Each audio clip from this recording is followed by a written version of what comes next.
people are all around now. So let's start with ISETS Youth Dialogue. Recording in progress. Sorry. Nice.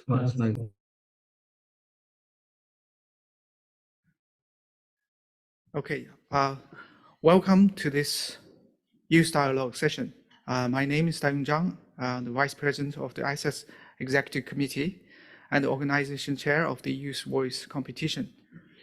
So very pleased to gathering together with the winning teams and distinguished guests here to this special session. Please allow me first to introduce the International Assessment Committee and distinguished guests today attending this session.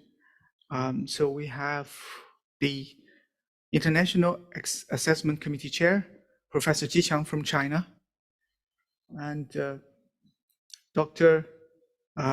Michael Williams from the UN ESCAP, and we have Professor Fahad from Tokai University, Japan, and also we have Dr. David Brostock from National University of Singapore. And sitting with us are the leaders of our society, the chairman, Professor Dr. Sun Xiansheng, and Dr. Rock Xunpeng Shi, the president of our executive committee. Today here, we managed to invite 8 of our winning teams together in this venue. Of course, the teams will introduce yourself in a moment, so I'm not gonna introduce you here. The theme of this Youth Voice competition is just energy transition. We believe that youth voice matters, and especially these college students. So this is our first attempt to organize this youth voice competition, and we get a lot of support from various institutions, and we have teams all over the world participate this competition. So through 2 rounds of selections, 1 round of correspondence selection and the second round of online presentations, eventually we select 11 winning teams to the competition, and here we have 8 of them come to this venue. The competition started with the idea is that the increasing threat of the climate change demands for collaborations, demands for creativity, demands for actions from all different part of the society. You know, we're the old generations, but we're looking forward to the future. So the young generations will make a lot more differences. I think the general idea for this competition is to select teams from people across the world. And the competition is not the ultimate goal. So we're here to gather the people around the world is to engage in dialogue, engage in a conversation that allows us to talk about energy transition, talk about just energy transition from different aspects, from the young people's view. And that's what we hope to achieve today. The events today, let me just briefly talk about the arrangement. So we have 4 parts of these ones today. First, we'll have a award ceremony. So we'll have a certificate and will be given to the winning teams here. And the second stage will be the self-introduction by the attending teams. So each team will have 5 minutes. Okay, so I will cut time very, very tight. So 5 minutes each team. And then we'll have a dialogue. So with the topics related to energy transition. So I sent you some of the information earlier. And then the floor will be open to public discussions. So people here, you know, whether you are in a team or in a panel, so you will be able to talk to each other in this conversation. Now let me, I think we start with this award ceremony. So, well, let me just find the names. So we start from the third prize winners. So today we actually have six teams. Well, I think I have a slide here, but I don't know how it works. Can I use the slides? Oh, yeah. Okay, so this is our International Assessment Committee. And we start from the third prize winners. So we have 6 teams in this third winners list, but unfortunately some of them are not able to come. We have people from China, from Indonesia, from Pakistan and Azerbaijan, and another team is also from China. So may I invite our team. David, would you go forward, and Xunpeng, would you please join David to give give the certificate to the third winning teams? Please, the third winning teams, can you step forward to receive your certificate?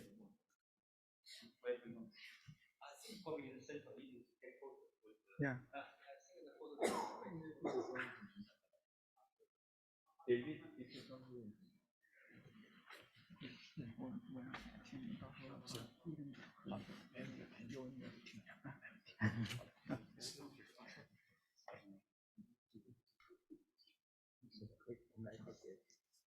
那也行，那我们本来是他俩啊。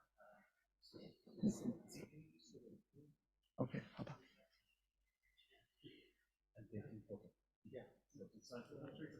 Yeah, can you take the last one?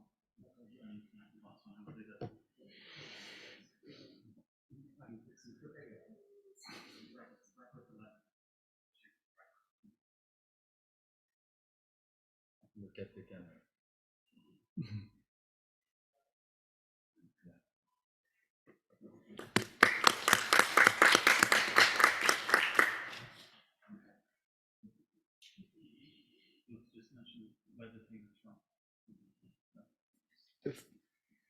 Oh, let me check.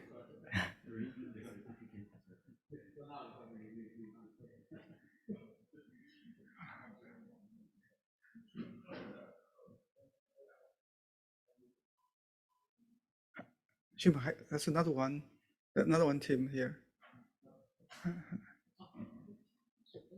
还有一个3等奖 different OK。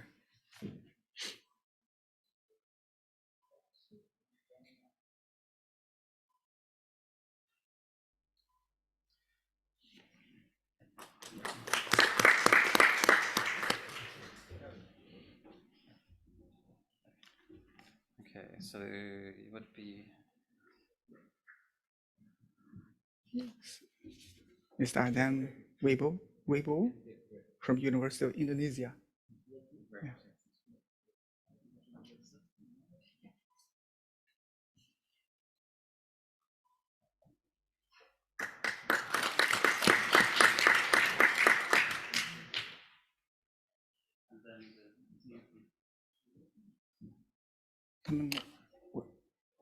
so from Southwestern University. Yeah. Yeah, the third winning team is from Southwestern University of Finance Economics, China.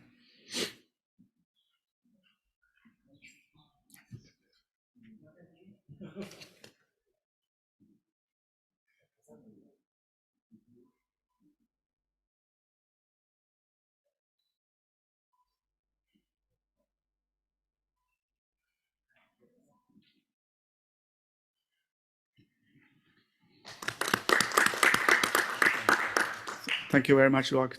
Thank you, David. And now may I ask Professor Ji Chang and Farhad, would you please distribute the second prize certificate? So we have 4 teams winning the second prize, and they all are here. So let me first invite Team Green Residents from China, Southwestern University of Finance Economics. Please step forward.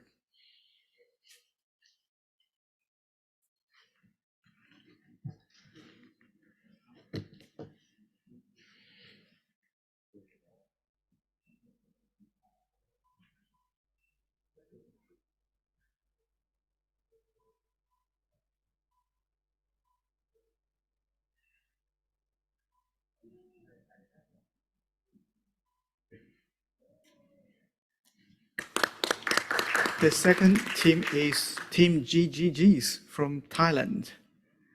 So they come from Chiang Mai University.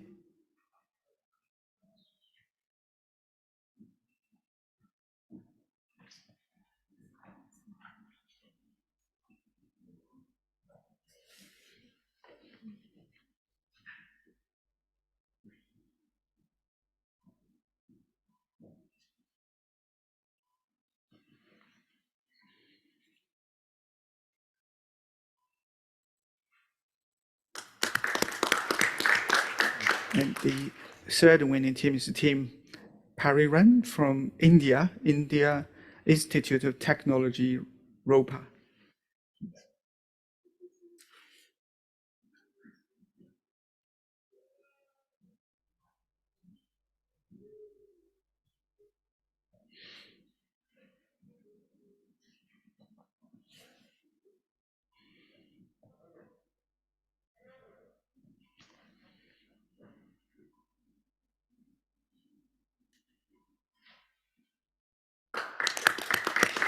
And the fourth winning team is Team Power Parity Pioneers from Columbia University, USA.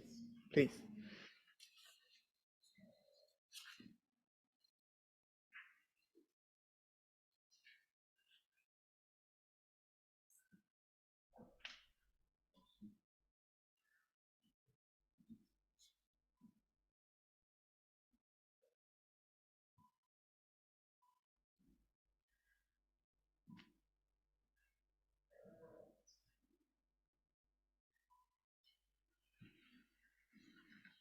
Okay. Now, thank you, Fahad, thank you, Chang. Now, may I ask Dr. Xun Xiansheng and Michael Williamson from ESCAP to give the certificate to the first prize winner. We have only one winning team, that is Team Zafar from a combination at University of Chinese Academy of Social Sciences and Peking University, China.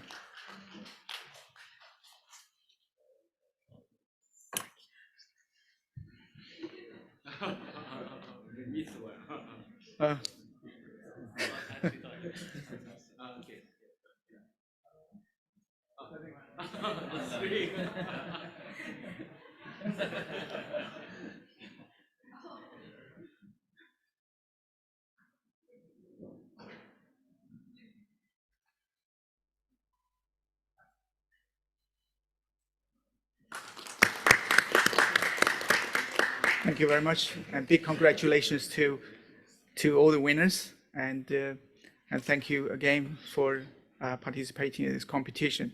So the competition, as I said, is over, right? So now you are in the big team, so joining the assessment committee altogether, so that we're going to engage in this dialogue. So we hope to have these discussions about energy transition, just energy transition, and hopefully we can generate some kind of good insights to this idea.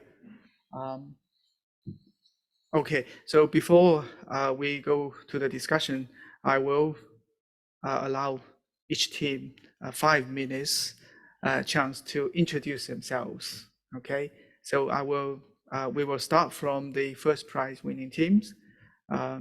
So please, you can use the stadium here to introduce yourself. Yeah, I think you can do it here. You will have 5 minutes. Okay, I'll cut the time. I'd like to invite my teammate. Come here. Okay, good afternoon, everyone. We're Team Zephyr. Okay, and as for me, I'm Wu Qiyuan, come from the University of Chinese Academy of Social Sciences, and my major is climate change economics. As for my major, so I'm very interested in climate change, carbon emission reduction, and the energy, some energy problems, I think. So I continue to do my research and studies on this area. And all in all, I'm very, very, very honored to be here in Bangkok in this conference and to share my opinion and to communicate with each other. And it's a great honor for me. And I like this I like this communication and studying more, like to do this in conference. And I hope my study will help a lot of our theme today, the just energy transition. Unfortunately, my teammate Ji Zhixuan she is in the United States now and cannot come here for this conference. So yes, in the mid of this. So I'd like to introduce her. I'd like to introduce her, and she'd like to say hello to both of everyone. Yeah, thank you. Can you hear me clearly? Yeah.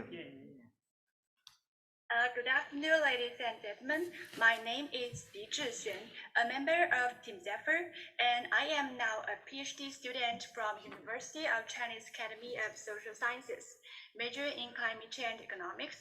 It's a great honor that our team can have this opportunity to participate in this conference. I sincerely apologize for not being able to make it to the conference on site, as I am currently at the University of California, Davis in the United States for an international exchange program. But I'm thankful I can still say hello to everyone through this video call, and I believe my teammates can convey our ideas of zero carbon energy consumer system with you all to power a zero carbon future for the whole world. Lastly, I wish the conference a great success. That's it. Thank you. Thank you very much. Okay, thank you, my parallels, Ji Zixuan and Wu Qiyuan. Hello, everyone. Good afternoon. My name is Pan Qi. I'm a, I'm a master in Peking University, and I'm also a board member in Wuhan College as an annual association, and as I'm also a member of the 2022 APEC reporters members. That's all. Thank you. Yeah. Thank you very much. Thank you all. Yeah. That's Thank you. all. Yeah. Thank you very much. Can I invite the second team, Team GGGs from Thailand? Can you please step forward to introduce yourself?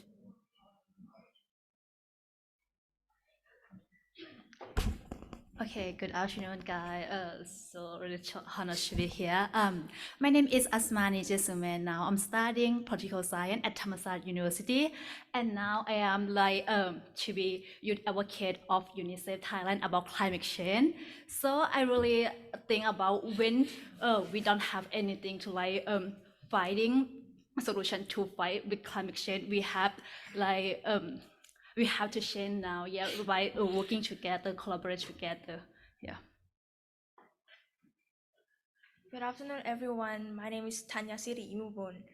Currently, I'm studying at Chiang Mai University in the Faculty of Political Sciences, International Affairs major. So I have a chance to study about energy securities in international relations, and I found it's really interesting. And I have a chance to being an intern at the Ministry of Energy.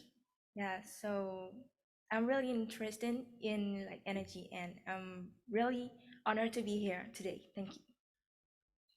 Hello, my name is Malika Chanabua. I'm studying at Chiang Mai University in major of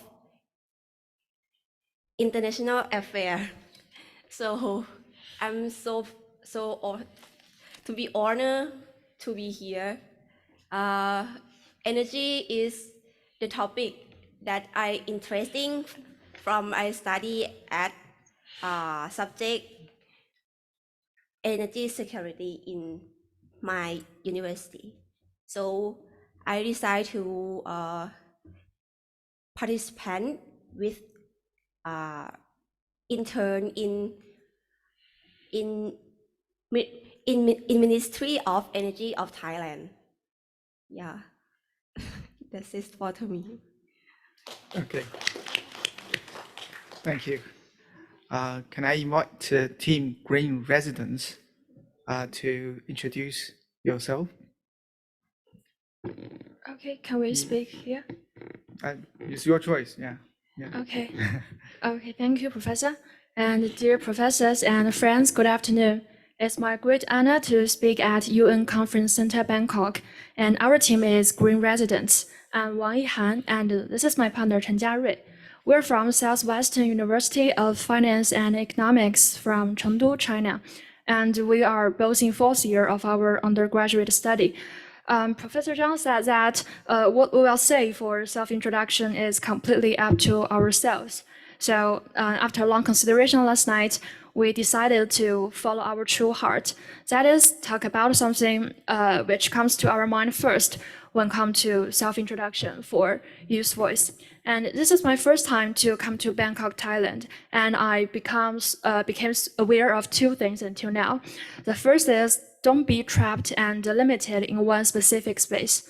Life doesn't consist of courses, quizzes, and papers. When you are annoyed by continuous cloudy, drippy, and cold weather in Chengdu, the sun is shining 1,900 kilometers away in Bangkok.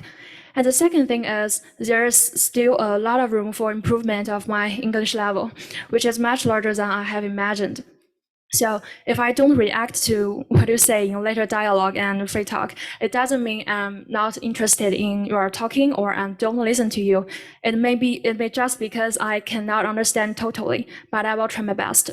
And all in all, I hope to have extensive exchanges with you on the theme of youth voice. For every young person here today, we may continue to engage in energy-related research and work in the future, or we may turn to other areas of deep cultivation.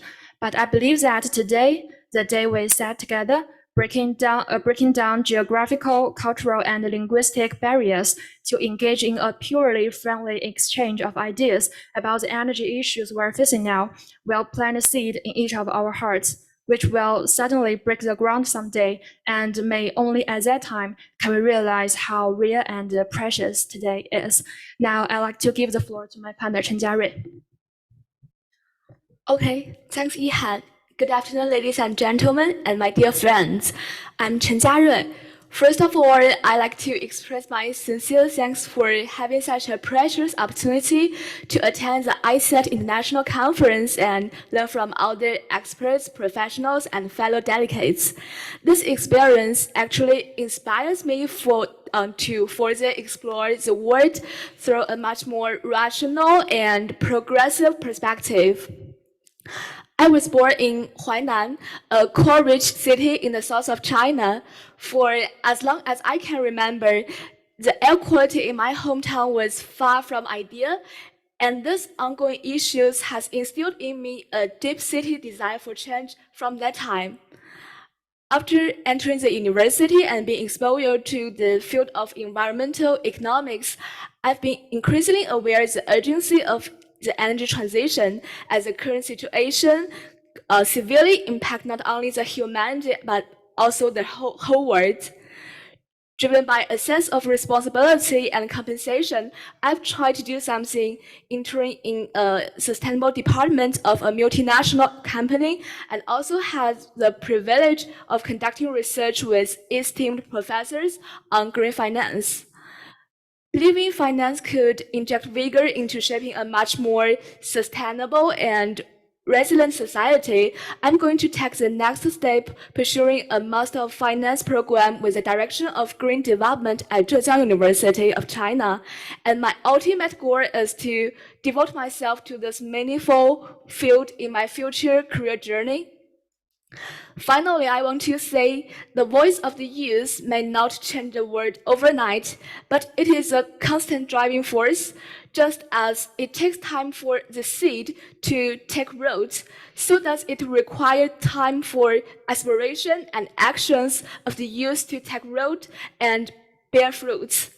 And I always firmly believe that the constant dropping can wear away the hardest stone. That's all of our introduction. Thank you.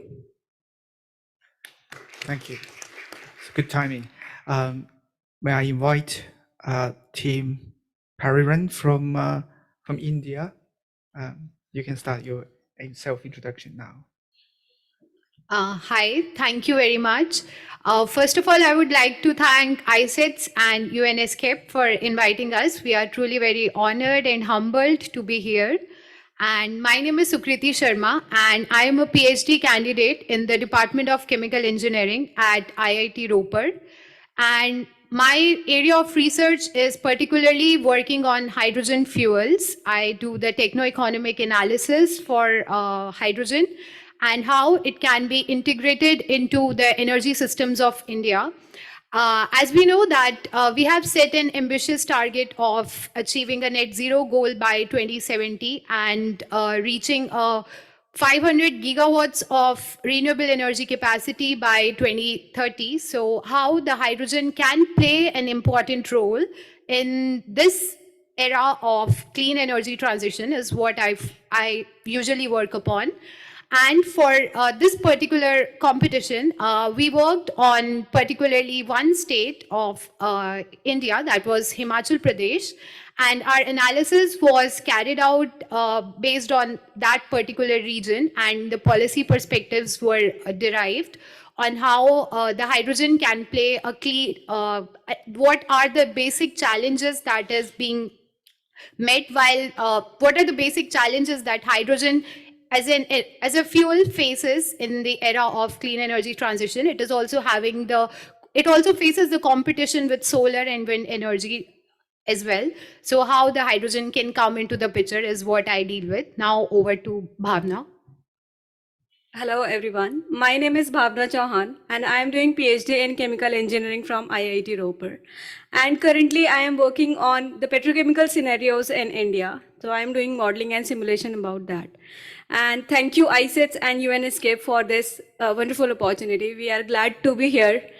And as we know, like for green transition, we can have many policies like IRENA and Niti Ayog, and there can be a carbon tax that can be introduced.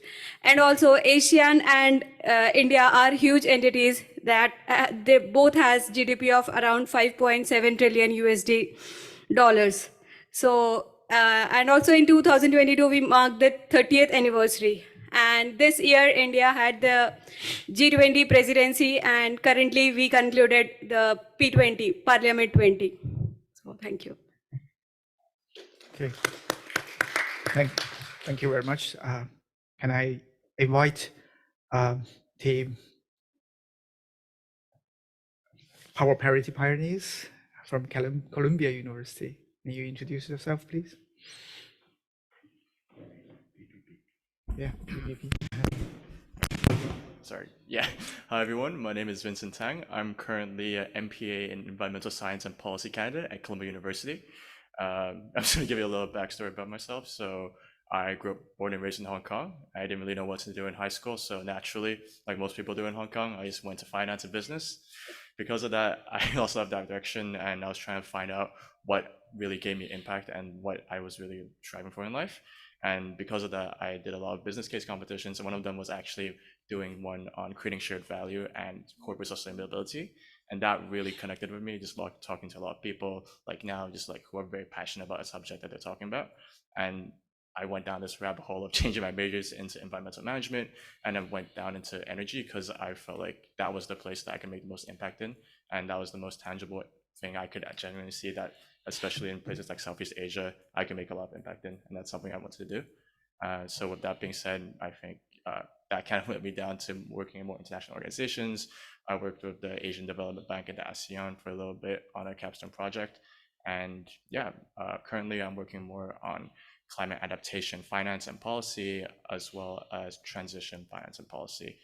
So that's very close to home with a lot of stuff we're doing now, but adding the more element of the just energy transition part to it, because I think that's something that's really understated and underrepresented in a lot of policy making right now. So thank you. I'll pass the time to Ariane, my colleague.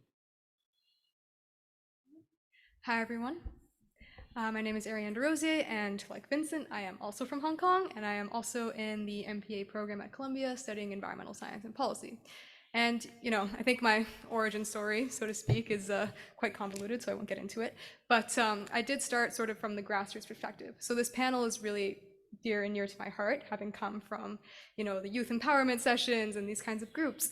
And so after speaking to several young people from Asia and from Southeast Asia, speaking about our shared experiences and finding out that we had a lot in common with the stories and challenges that we face trying to get policy action done, particularly on energy, and realizing that many of us in our communities were exposed to some of the major risks in energy systems, we co-founded a group called the Asian Environmental Youth Network. And so on top of representing Colombia, I'm also here to represent this group, AUYN, where we try to connect youth across regions, across countries within Asia to collaborate and sort of not reinvent the wheel every time we start a project. So with that said, I'm very excited to hear about what the other teams here have to say today, and it's been lovely to meet everybody so far. Yeah, and thank you for having us. Great. Thank you very much. Can I invite Team CSUs from China to introduce yourself? We would like to speak here. Good afternoon, everyone. We're CSU's team from Southwestern University of Finance and Economics. And today we are very honored to be here. And maybe someone will wonder why we name is CSU. That is because our analyze may be meaning related to carbon sequestration. And after analyzing the driving factors of carbon sequestration, and our finding is that land use change has the greatest negative impact on the overall increase in carbon sequestration.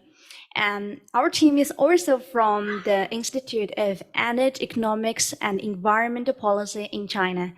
And this institute meaning from the application of satellite remote sensing technology in the field of carbon picking and carbon neutrality policy.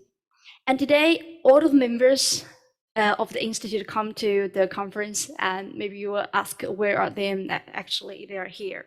Just the band just on behalf of all of them. We have 3 members in our team, and our team leader, Chen Xingyu, shy boy. Hello everyone, I'm Chen Xingyu. It's a great honor to meet everyone. Thank you. And also my partner, his name is very similar to the sounds of cats. It's meow meow, that's Liu meow meow. Hello everyone, nice to meet you guys here and looking forward a conversation with you all. Thank you.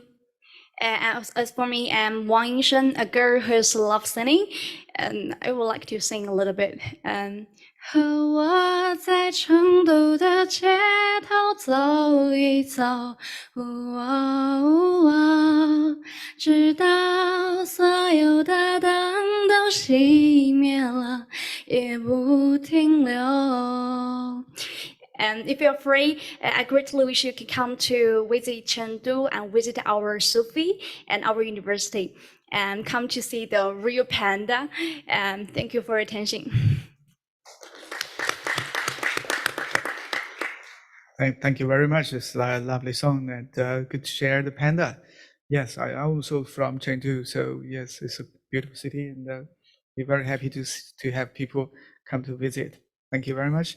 Now let's move to another team and from one individual, right? So the team Kuda Saldo from Indonesia. Please. Thank you for the opportunity, everyone. Good afternoon, everyone.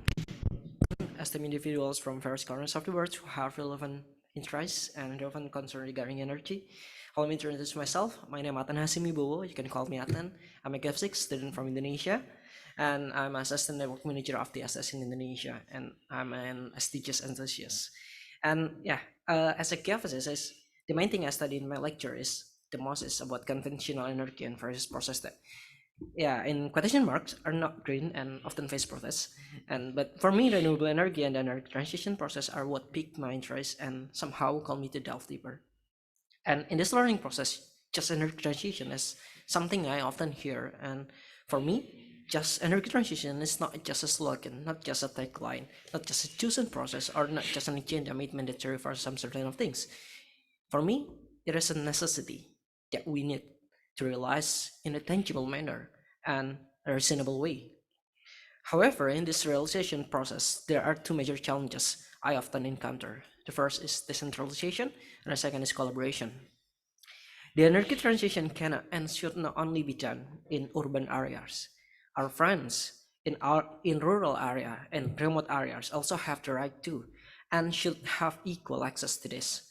But some practical event and often carried out in the rural areas are not the primary choices, but they need it and somehow and one day they will need it and they want to do this great transformation, but they don't know how to do it. Secondly, there are many institutions, youngster communities, individuals who have the potential to help to realize the just energy transition. However, they do not have access to it. They do not know where to ask, and they don't even know how to begin, and do not have supporters in many aspects. And these two aspects, become so much better for us when we want to realize the just energy transition. Therefore, in my opinion, in my perspective, there are three significant things that we really need if we genuinely want to achieve what we are discussing today. We do need a strong legal statement that serves as the basis for our activities. Active youth involvement that will be the main driving force, and trustworthy and meaningful collaboration that will open up horizon for many things. And because the main element in this process is the youth, so please, everyone who hear this, ladies and gentlemen, please involve the youth, give the youth opportunities and trust, and facilitate and provide space for the youth. And for youth, fellow participants, my friends, let's try together to innovate, collaborate, and take real action for our Earth, for our future generation. And finally, ladies and gentlemen, roses are red, violets are blue. That's all what I want to say, and thank you. Thank you. May I invite the team Just Transition from Tongji University, China, to introduce yourself. Okay, we'll just be here. Good afternoon, everyone. We're the team Just Transition, and team members include me, Gu Ziping, and Wang Yuxuan, just sit here. We come from China and now studying School of Economics and Management at Tongji University in Shanghai. And after my introduction, my teammate will also do a brief introduction about her feelings. Firstly, I want to talk about the opportunity for me to participate in the Youth Voice competition. A few years ago, one day my grandmother talked with me about the melting of Antarctic icebergs during dinner time, and I think that's the beginning for me to learn about carbon emissions and energy transition. But that day, I didn't know that the gears of my destiny began to turn, and many years later, our teacher, Dr. Shen, happened to tell us about the Youth Voice competition, and I happened to have something to say, so I participated in the competition. And in the first and second round, our team used China as an example and did some research on the topic that whether we can achieve the coexistence of poverty alleviation and just energy transition. Both of these are urgent problems in the world, and we think to some extent the topic is similar to the energy transition dilemma faced by the least developed countries in the world. Although some of our ideas are still immature, we think it's an interesting question, and if some of you have interest in this topic, we are welcome to discuss it after the conversation. And at last, after yesterday's conference, we realized that despite we have full interest and enthusiasm for just energy transition, we still have a lot to learn. And now we are great honored to have the chance to be here learning and sharing. I hope that we can have a pleasant dialogue and the rest time for my teammate. Good afternoon, everyone. My name is Wang Yuxuan. I'm very glad to have the opportunity to participate in this international conference on energy transition, and I have learned a lot through listening to professors' insights and views. During the conference, some interesting issues have aroused my appetite. for learning and exploring. For example, while China's carbon price is much lower than that of the European Union, and whether China, Japan, and South Korea can learn from the EU to carry out energy transition through analysis. I hope I can have a deeper understanding of these issues in the future. What's more, through this youth voice competition, I have made some like-minded friends, and I'm very glad to meet you. This is my introduction. Thank you very much. Okay, thank you very much for all the teams come over to Bangkok. It's very difficult, especially we have people flying from New York. It's a long haul flight, and also India. Yeah, you take some time to come over here. And unfortunately, we also have a few other teams from like Pakistan, Azerbaijan, and another team from China. They are not able to come over to this venue, but I believe that the idea or the spirit, to work together on this energy transition stays with us. So I think we have a very good start, so people know each other. Actually, last night we had a good dinner together, and people already started to work together. So that's why I said, the competition is trying to select teams, winning teams, but the competition is over. It's time to have a dialogue. It's time to work together and come up with something. And the idea here is because, like last night, yesterday, we have this council meeting. Professor Tanaka had actually mentioned the idea to involve more of the youth and young voices into these places, not only the old faces trying to talk about something, but we have this kind of new idea, enthusiasms, creativity, and all this kind of, different views of life that may bring this energy transition or this farmers more interesting. So, so before I move to the panels, because Professor Tanaka is here, can I please ask you, because we had this conversation in our council meeting yesterday, and I hope that if you could kindly give us or give the teams a bit of young people. So that's what we had. I think your idea is brilliant. So that's a good idea that we should carry on. Can you? Thank you very much. I'm Nobuo Tanaka. I'm from Japan. I used to be the head of the International Energy Agency, IEA, in Paris between 2007 to 2011. So it's an energy security place, but at the same time, energy issue certainly means the carbon dioxide emission. So how to reduce this emission is, again, the very important mission for the IEA. So with both energy security and sustainability, these are the two sides of the same coin. So we discuss a lot about how we can achieve net zero by 2050. My view about the climate change mitigation is that climate change mitigation is not gender neutral, means climate change has much more damaging impact to women than men. Just in Africa, the girls should go more distance than to fetch the water if the climate change, global warming is getting worse. But at the same time, women can make a difference in the policies and business models by getting into the politics and become the prime minister or minister or president and change the government policy, or in the CEO of the business and change their business model. Because there is a clear let's say correlation, positive correlation between the climate change index, climate change or environment friendly index, and the gender balance.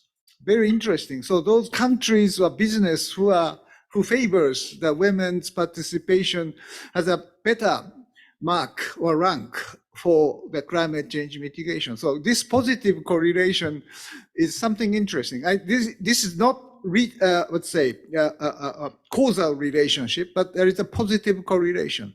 So having more women in the, I think women may be much more cautious and conscious about the climate change, for the security, safety of the family. Maybe women has much better thinking. And I'm arguing in many cases that if Tokyo Electric Company, who made a huge mistake in Fukushima for the nuclear catastrophe, if the president of this company were a woman, maybe she could have avoided this tragedy because of the strong interest for the safety of the issue and their concern.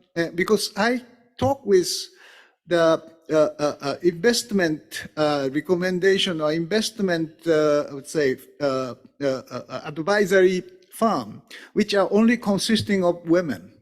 And they told me that they have decided to recommend Tokyo Electric Company's bond or stocks just about half year before that catastrophe.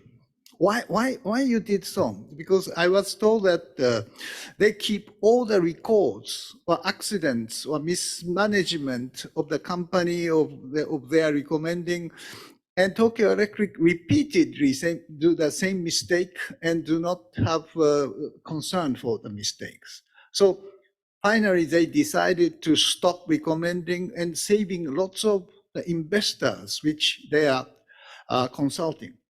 So women's kind of knowledge and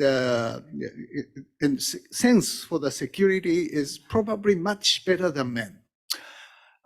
My wife is always complaining about my mistakes since our marriage, and she remembers all the mistakes I made. And from time to time, she raised the issue and undermined my kind of sense. But she, in a way, helped me to preventing me to make the same mistake and make family or my children or my wife in the trouble. So this kind of avoiding the mistakes is a very strong motivation for the women. Not only women, I'm talking about the climate change is not generation neutral, because climate change certainly hit more the younger generation than older, because we are sooner or later going to die out, but you stay much more decades to come. And climate change could make a huge impact on your life, wherever you are in the world. So I was invited to the very interesting institute called Villars Institute in Switzerland, and they are collecting 200 high school kids, high school girls, boys together, 200 of them from the world, and discussing about the climate change and sustainability and with professionals like me. And they say that high school students must aware of the risk and prepare for his career. So you are university students or more, and universities, you have chosen already what your professional expertise is going to be. But high school kids are going to choose their profession. So at that age, maybe they have to understand what the risk of the climate change for their future. So my question to you is that, yes, as a university student, you have to be aware of the risk and prepare for that together. Not only in this kind of international setting, the global collaboration is definitely necessary, but at the same time, you have to think how to make your, let's say, younger friends to be aware of the issues and involve them together to make the protection for the future. So, well, so my feeling is that as getting older and older, my role is how to make the younger generation aware and making as many Greta Thunberg as possible. And that is probably the way to respond to the current risk we are really facing very seriously. So thank you very much for giving the floor. And I wish you the great luck for the collaboration and discussion and try to find the solution. It's not easy, but collaboration means that you will have an international or global identity. Yuval Noah Harari, who is the author of *Sapiens*, said that the challenge for the human being in the 21st century is the first, the nuclear war, which we will have face that risk. The second is ecological challenge, yes, climate change. And the third is the technical destruction by artificial intelligence. So we are all aware of the risk, but these are the very much of the global nature. So nationalism or populism cannot solve this. So we need the politician with global identity, or global, those who feel the global citizenship together. So I really wish you will develop the solidarity and cultivate the global identity and become the politician in the future or business CEOs in the future and try to change the course of the current civilization. That is my sincere wish. Thank you. Thank you very much, Professor Tanaka. And I think you mentioned a very interesting point about gender imbalance. Obviously, if you look at the panel here, it's very, very imbalanced. But if you look at these teams here, so we obviously shifting from to the other direction. I think we have more girls in the youth teams than the boys. I think that's possibly a better future, indicating for a nice future to against these things. Okay, I think now I will move to the third stage, and then we have this dialogue. So I will also ask my colleagues from the International Assessment Committee to engage in this conversation. I will first invite Professor Ji Chang. You can start, and then Farhan and you guys can start to question or communicate with students. Okay, thank you, Daiong. First, I will congratulations to all the winners to come here to share yourself. Actually, every year we attend many conferences and we listen much from the famous scholars. So today, now, we want to listen more from your voice. I have one question. The theme of our competition is just energy transition. So the time for energy transition is most important. If we do fast, we will have more challenge from the energy security. And if we do slow, maybe 10 years later, so it's difficult to achieve the carbon neutrality. So how to do now? I want to listen some answers. Yeah, maybe first to the Panda team. So sorry, I cannot remember your team name. So the Panda team can give some comments.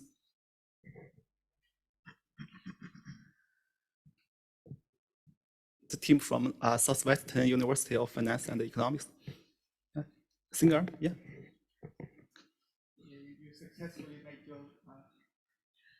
I think you have successfully made yourself noticed. So, yeah, and I think because I think it would be nice if you address to a certain team, and also the question would be open to any other teams. If you have any additional comments on those questions, or you have any thoughts, please do just start to talk about that. Thank you.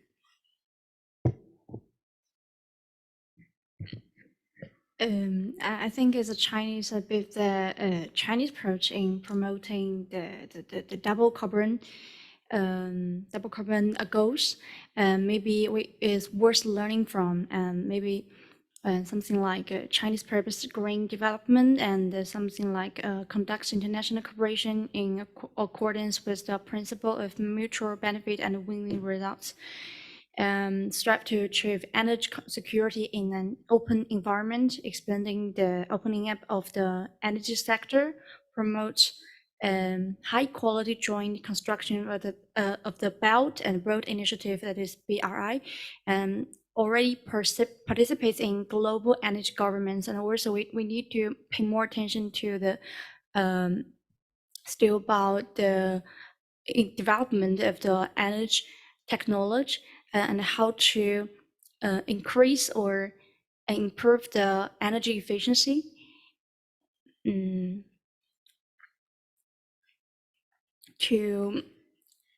also to make people, all of the people, aware of the importance of the low carbon, and we should maybe do more about to develop the green energy industry and something like that.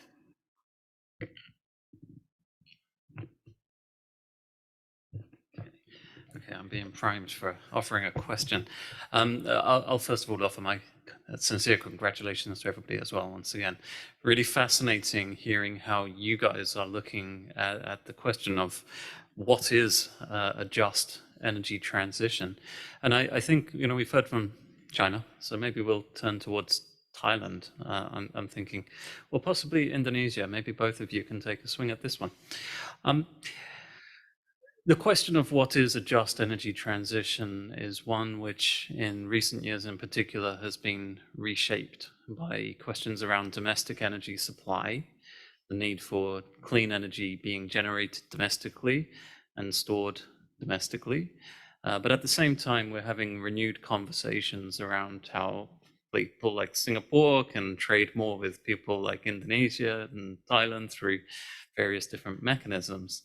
And I just wonder about your perspectives on what that means for a just energy transition at a point in time where none of our nations have enough domestic clean energy, yet we wish to cooperate further. And there's much of that which sounds good, but I just wonder how you look towards that type of a kind of contradictory, conflicting type of problem and solution.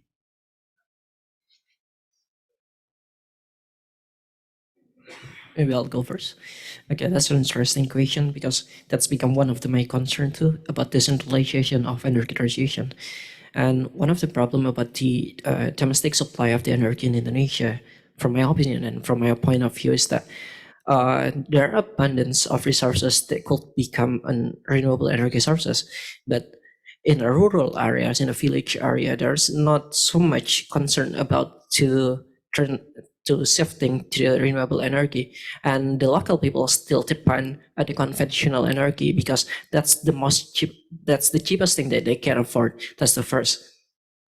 So the thing that we need to do as soon as possible, the first is that we need to give an empowerment and knowledge sharing to the local people and capacity building about that we need this energy transition and we need domestic energy supply to be greener and something.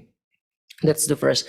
And the second thing is that there's not so much infrastructure that could support this initiative, this transformative. If we want to talk like, we need to change and we need to save into electricity by now, that it's theoretically possible, but we cannot do it since the infrastructure is not here yet. That's the second.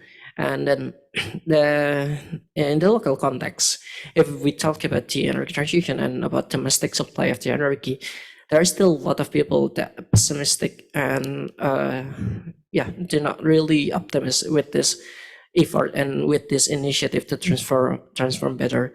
And but those kind of people still need this energy transition, and they are how to say it. They don't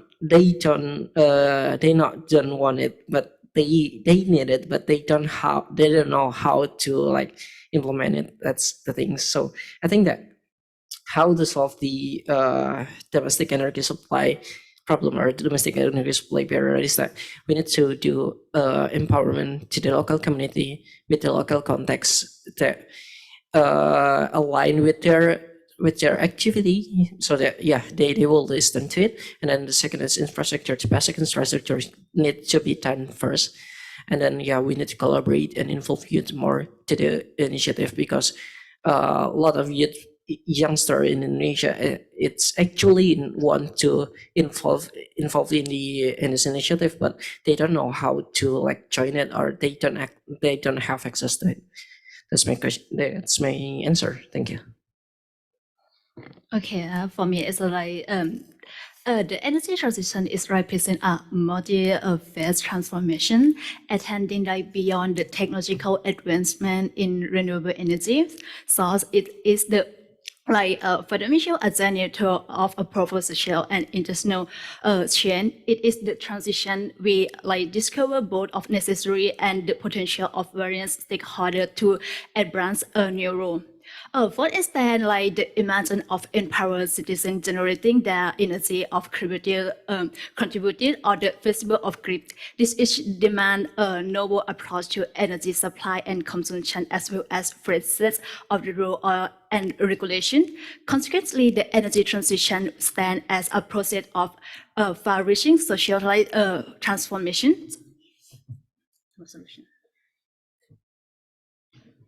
So the challenges to energy transition in Thailand, like for me, as Thailand is a developing country, and technologies is really expensive, so it leads to a lack of investment and difficulties for implementation those technologies in Thailand. So to solve these challenges, like we urge the support and collaboration of the public and private sector, intergovernmental and non-governmental organizations, civil society, and international allies to like support us so we can like implement the just energy transition in Thailand. Yeah. Thank you. Maybe I'll just do one quick follow-up if I might, because I fear I may have opened a possibly interesting can of worms. Because I also noticed that as part of this discussion, we have colleagues from America sitting next to colleagues from Indonesia. And an interesting part of the narrative which is underway is that, and it follows from your last points there, that part of potentially finding the solution in a just energy transition involves things like grants from highly developed economies towards those less developed economies.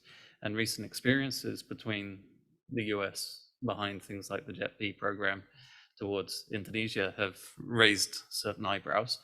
I just wonder, on the perspective of, from a youth lens, how realistic is this idea of almost philanthropic granting and giving as a solution to a just energy transition? Nice, simple question.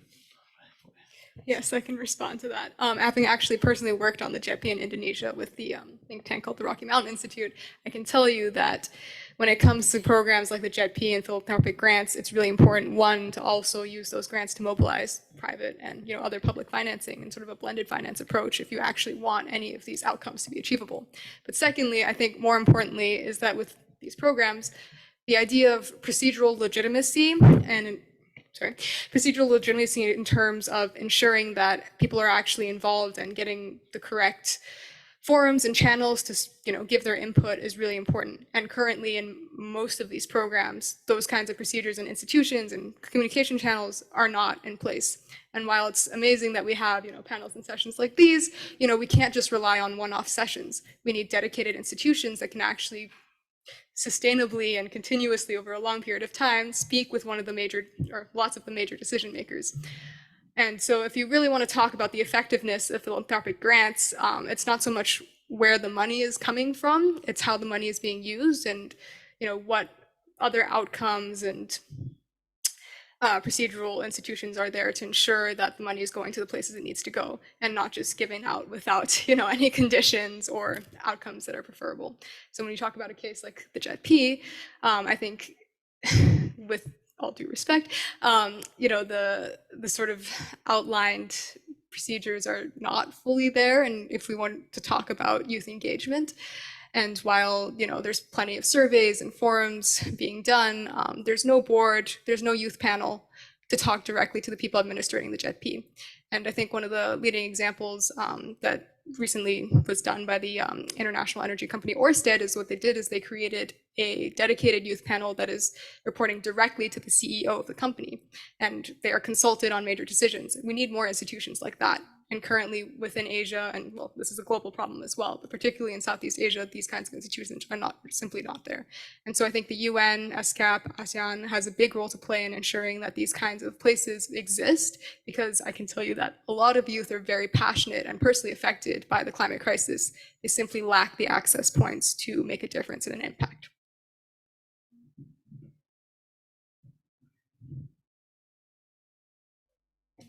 Okay, thank you. So I also congratulate to all of you for being here.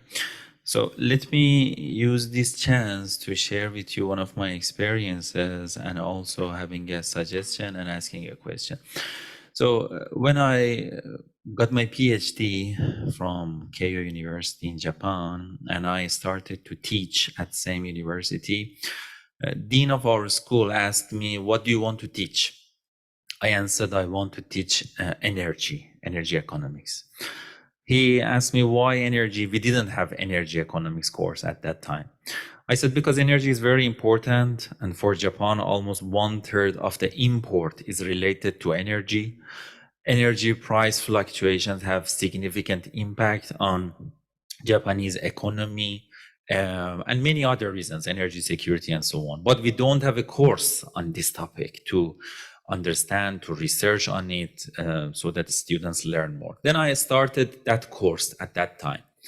And till now, I'm still teaching at different universities. So the point is that when I'm teaching energy economics and energy policy at undergraduate level even, I see that many students have very good ideas related to these topics: energy transition, energy security, pricing, and so on. But the point is that maybe they don't know methodology of doing research.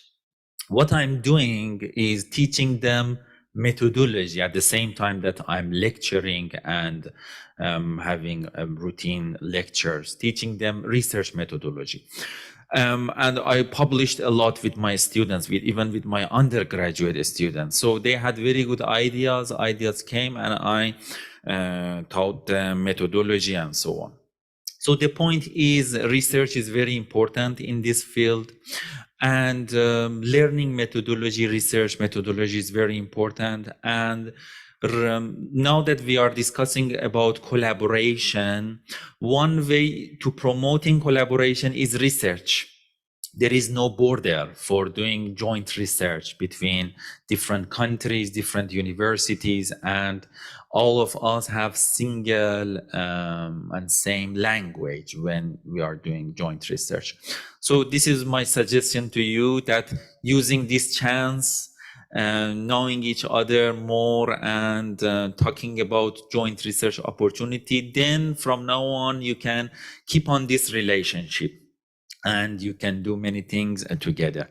So I want to ask the Indian team and also the US team from Columbia University that what are your suggestions for promoting the joint research in this field in just energy transition? And if you have any ongoing plan of these kinds of joint research, please mention your experiences to other participants. Thank you very much. One of the challenges that I feel that we face in collaboration while doing the collaborating projects is that, I am an engineer, and if I have to talk and collaborate with an economist, so it would become a difficult task for me. Like, how do I balance the channel? There is always a gap between, okay, I come from a technical background, you are an economist. So how do we bridge the gap and come on a same platform and then proceed with the collaboration? So this is the major challenge. And I guess if we address this, then it would be a great thing that for a collaboration, that how the people from different backgrounds are coming and then collaborating on basically talking about climate change and going ahead. Thank you. Yeah, it's actually a great question. I actually was working on something very similar to this with the ADB and ASEAN for a working paper on climate risk adaptation cooperation between ASEAN and different regions. So one of the major breakthroughs that we found is there's actually a lot of funding and research being going to. So for example, like the ADRC in Japan, they actually cover a wide range of technologies and they cover a lot of radios, like a huge region, but they don't have the proper channels within these organizations. And even intergovernmental organizations, they don't have that proper communication channel. And I think the major node that we found that was really missing was just having a direct communication and just learning from even the lower tech communities like SARC. They actually have a lot of disaster risk capabilities that even the larger organizations like the ASEAN can really learn from. And I think it's just about just linking it back to just transition. It's finding up from bottom up as well and just learning from maybe unorthodox sources that people don't really think about, and just having that open communication channel and not just having these one-off like conferences like we're having now, but actually kind of like having working groups that are dedicated to making sure there's inter-regional cooperation on specific topics that are really affecting our timeline right now. Thank you very much. And let me add that to the Indian group that energy transition is a multidisciplinary issue. I see from economic and financial perspective. You see from engineer, another one from political, from social, and so on. And nowadays, multidisciplinary research are more accepted and welcomed rather than just seeing from one side. So it is an advantage that now, I mean, you are from different background, and then you can have a more, I mean, impactful and more fruitful collaboration. Oh, just thank you. I just add up one thing because you're talking about the communication channels. I just want to share with you the International Society of Energy Transition Studies. We do have a platform that encouraging people from all disciplines, from all areas, including policies, academic research, and business sectors to work together.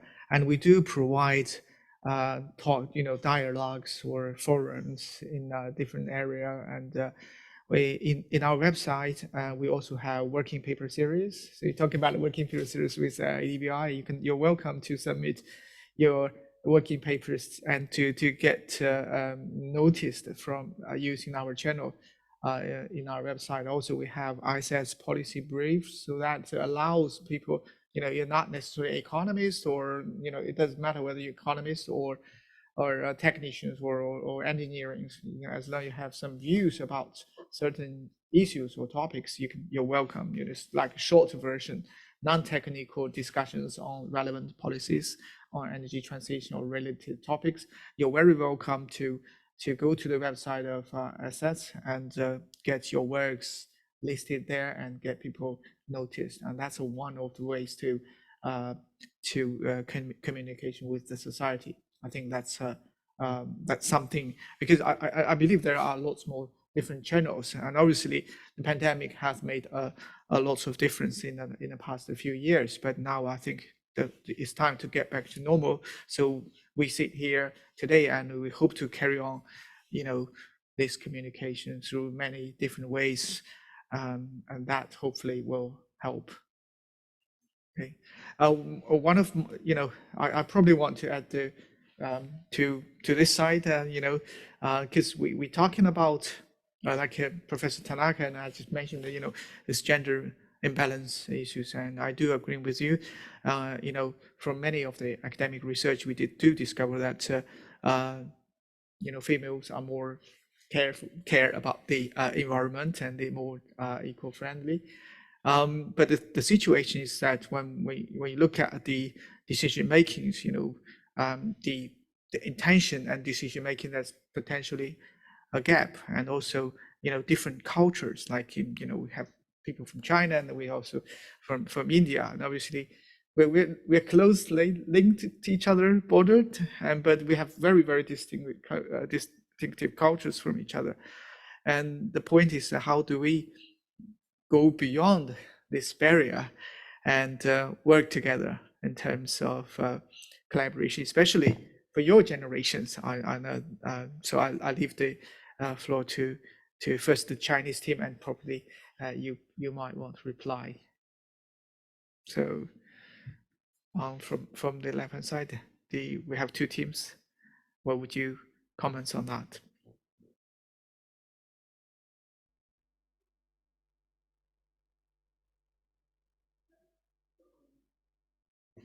Thank you, Professor Zhang Dayong.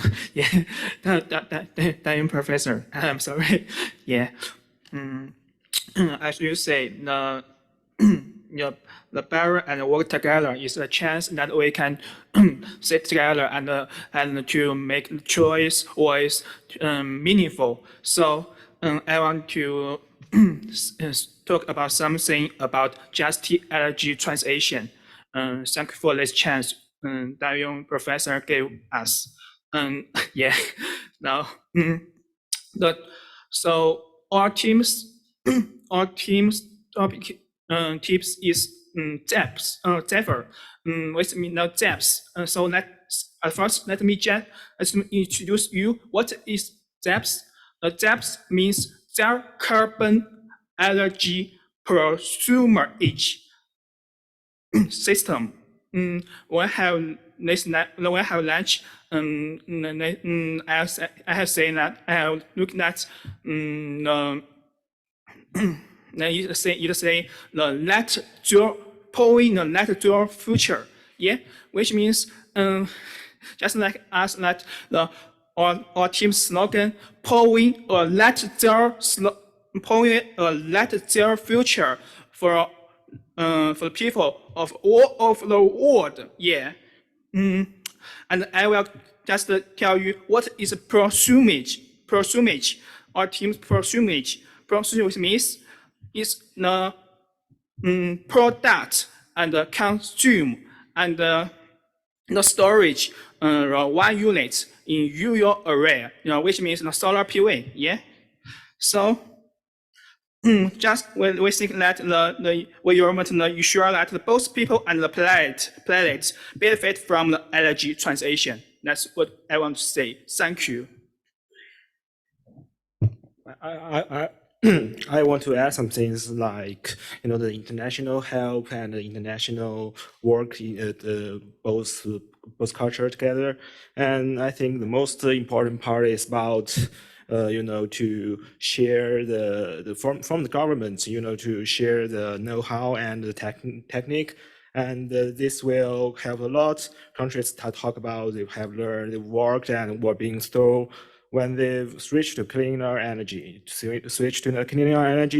and something like money help may helps a lot. And I think the most important before the sharing the technology is about rules and the meetings. You all know about the Paris Agreement. Yeah. If countries all have similar rules and the similar ways to doing things when it comes to cleaner energy, I think really mean it's when they say they want to deal some things. Agreements like Paris Agreement lay out the plan for countries to work together and achieve the same goals. I think they will help a lot. Thank you very much. Okay, I want to add a little. I think for international collaboration, I want to summarize it in one sentence. I think is common but differentiated responsibilities.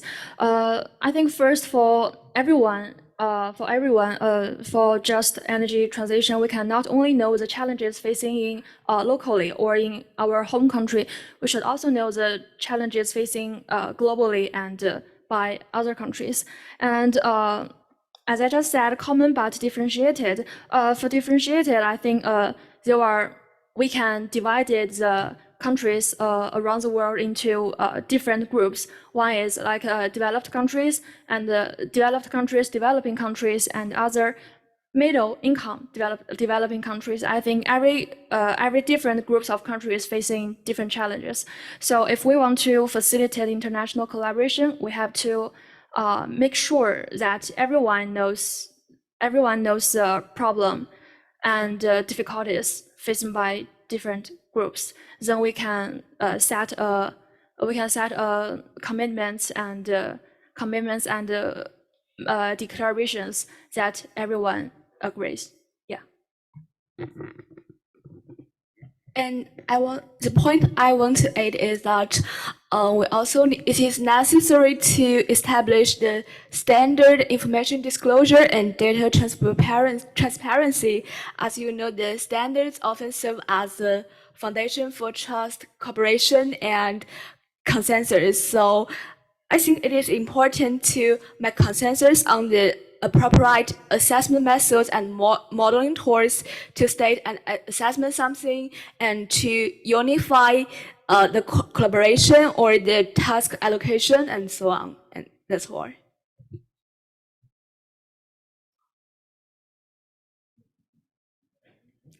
Yeah, thank you. For me, I feel that climate change is something which binds all of us together, despite of the different cultural linkages and differences that we have. And for just energy transition, as the fellow participants mentioned, that we can go with the technology sharing, coming on a common platform, and then addressing the challenge. In this, I would like to add that recently India concluded its G20, and there was Delhi Declaration, where all the countries, despite of whatever the differences they had, they came on the consensus that yes, that climate change is a major issue, and then the Green Climate Fund was adopted.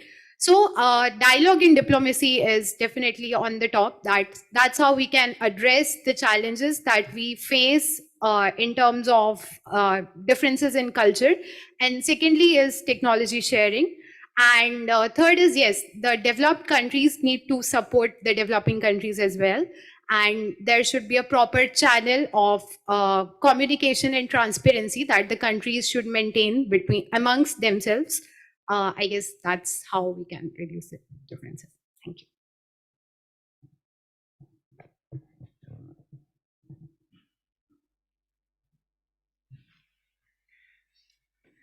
Thank you very much. And any thoughts from, I think you've been quiet.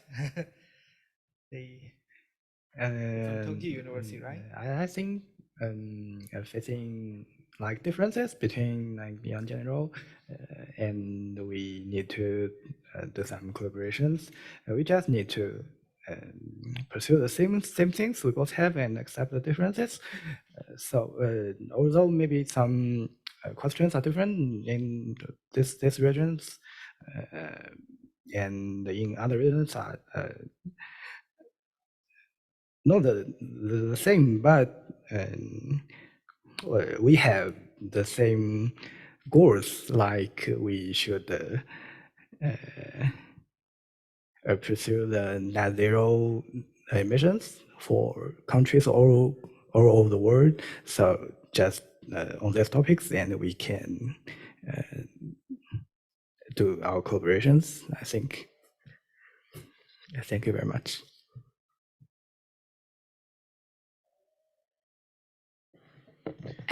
And I. Yeah, please. What I want to add is that there was a concept called the acknowledge justice. So I think in the process of environmental problem and decision, the notion of the disadvantaged groups should be acknowledged and respected.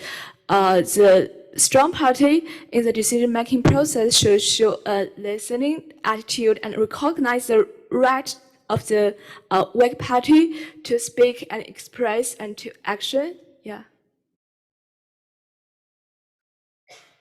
Well, I think it's very interesting to you pointed out to this disadvantaged groups.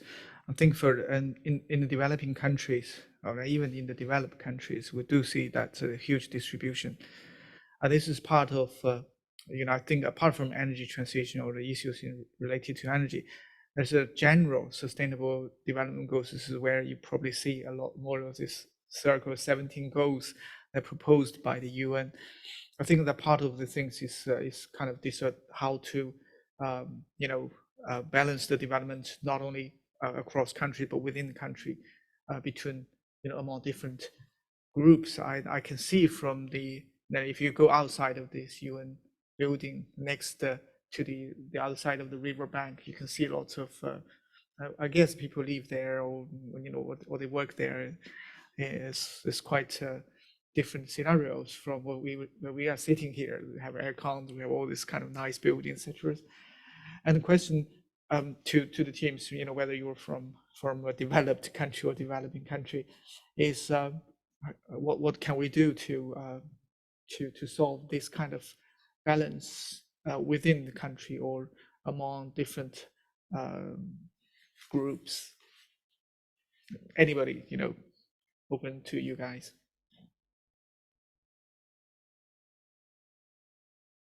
I can start us off. Definitely want to hear other people's perspectives as well, though. I mean, within a country, yes, you're right. There's a huge disparity between oftentimes minority communities and the dominant, especially urban and rural, as you were saying.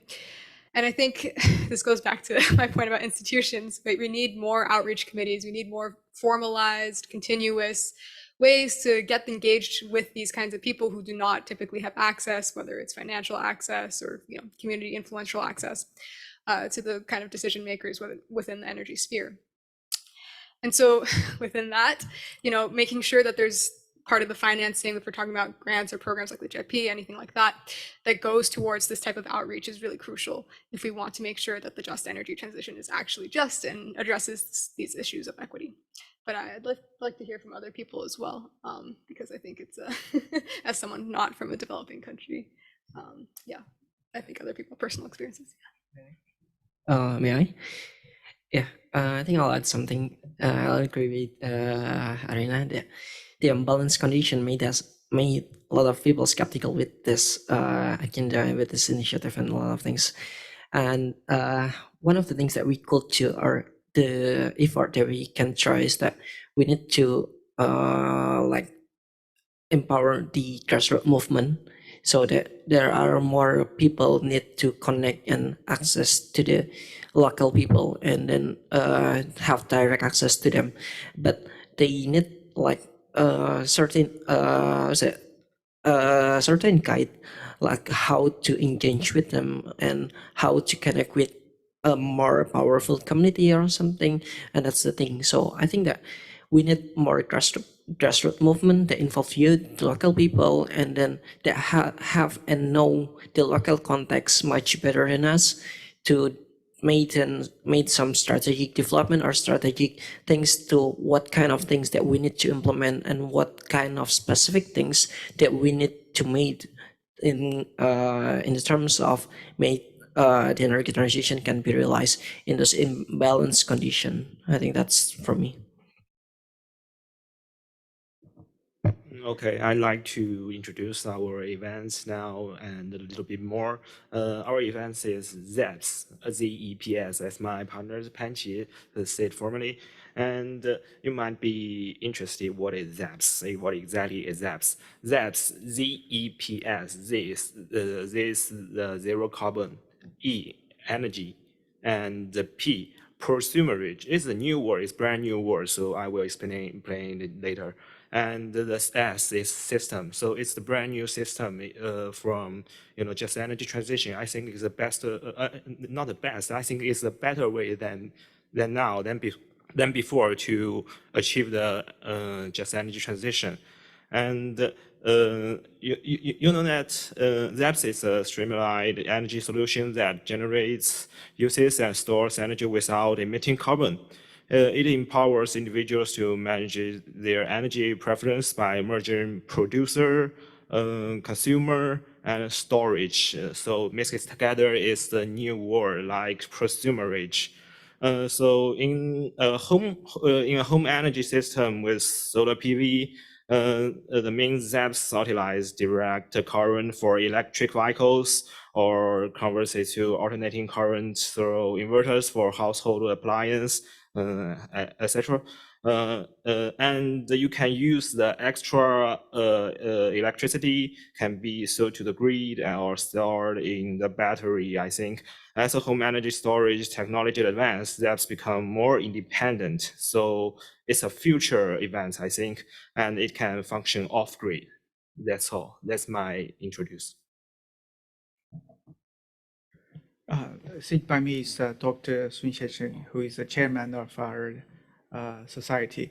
He had enormous experience working in the international organizations in the energy sector. And so I would like to invite him to give a few comments and talk to our candidates here, please. Okay, thank you very much. Today I'm very honored to join you for this very impressive moment, because you have so many winners for this the very encouraging the activities, and by this one is the first time, and also you got your certificate already. Yeah, so everything, if the first time, anything the first time is more meaningful. Yeah, in the future, if the professor, you have the second time, third time, and then you will say, I'm the first time the winner for the even the third class, second class, or first class. After 10 years, you show your certificate to the younger, your younger schoolmates. You feel very honored. Yeah. So I think I'd like to give my the warm congratulations to all the teams here from different countries. I really appreciate and happy to see that. And I also like to tell you, say something about my personal feeling.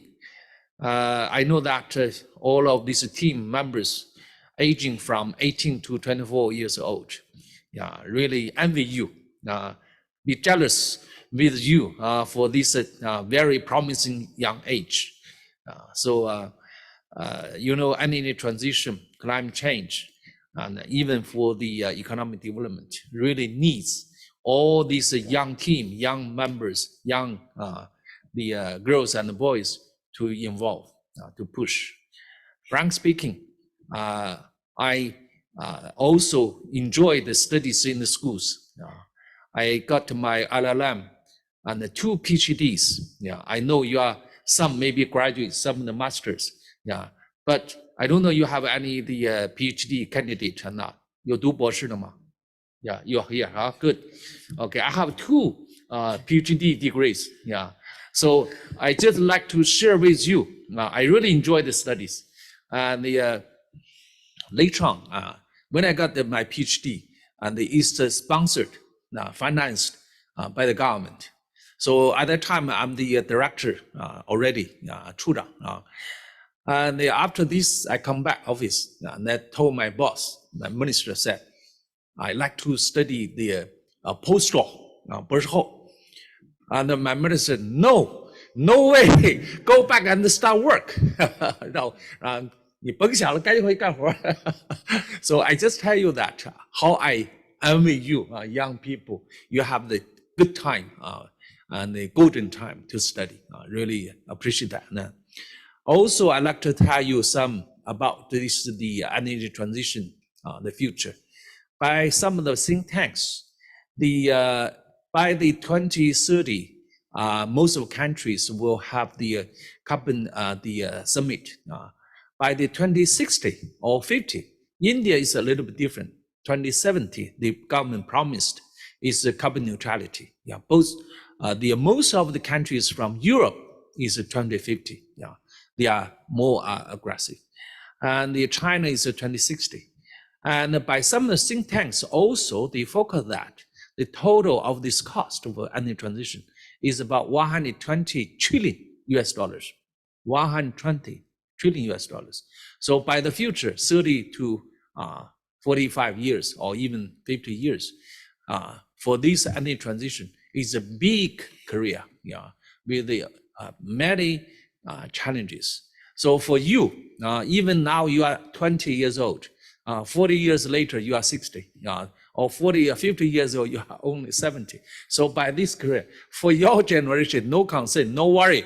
If you join this the business, you don't worry, you have, and then you don't have a job. Yeah, because I used to be the professor of China, the Petroleum University, 石油大学, and also now student honor professor of the Delhi University of the UK, United Kingdom. So by this, we know some of my colleagues and friends told me for some young students, if recruit them to the some subject, it's difficult. But I'd like to share with you for this energy transition, you don't have this worry. So for this is like you, is a sun rising business. So in the future, we need all your young people. And another point I'd like to share with you, ESET is a young NGO, only about 2 years plus, no more than 3 years. And then ESET developed over 800 members from over 60 countries. All of these members are from different countries, all the volunteers of these ESETs. And we welcome you, all of you, although maybe you're partly volunteer join the ESET, or maybe not there, but I wish you consider to join the ESET in the future for activities, and even become a member of this personally. And ESET not charge money. We don't charge membership. You just volunteer. And it's a good platform to share the knowledge, to encourage you to more involved into international activities. Just now, I heard some of the discussions about the energy poverty, about the challenges for the shortage of the electricity, about clean energy and others. I personally used to working in Africa, Africa, over 10 years, 14 years in Africa. So I personally go to these countries to see their the poor families. In the evening, they don't have the electricity. They only have one light, maybe for kids to study, to finish homework and others. And also, they don't have clean the energy for cooking. They still use some of the wood, even some of the animals' droppings to dry, and then use that for cooking and others. It's really challenging. Even for the Asian countries, some countries still in the development the period, so still needs the big development and support for energy. So I'd like to encourage you to more evolve into ESET, and also for the energy transition needs you. Needs the great, glorious energy transition. This is the revolution, if I can use the word revolution, and really needs a young generation, young people. And we are in one of the team in the ESET, and I just discussed with Dayung, Professor Dayung, maybe we'll have 1 or 2 years, the second competition. At that time, if this time you are not the first class, the owner, maybe next time you'll become the first class. And I wish all your best in the future. Thank you very much.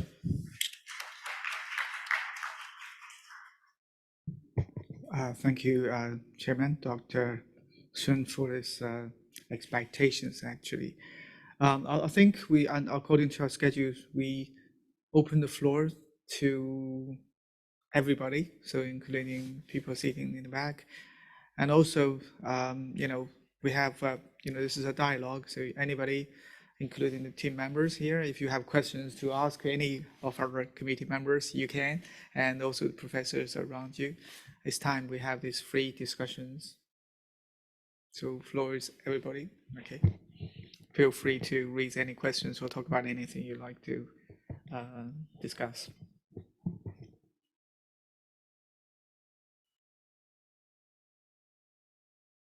I have a question for you all.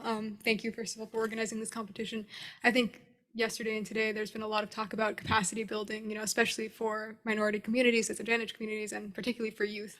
So I'm curious, does ISETS have plans to engage in more capacity building for youth in the region, or any plans beyond, competitions, but things like skill building or mentorship for young people interested in energy issues? Okay, thank you, Ryan. As I said, like also our chairman said, this is our first attempt. We are a young society we started in year 2020, where the pandemic is spreading all over the world. So after 3 years, we managed to make the first inaugural meetings here. And I have to see, we do share a lot of views with UN and, to engage in different groups, young generations, because I myself, I have a lot of students, PhD, master, and I also work with undergraduates. And I think one thing we do discover is these young generations, they have very different views from us. Sometimes it's conflicting, but I think it's quite nice to see different type of way of thinking.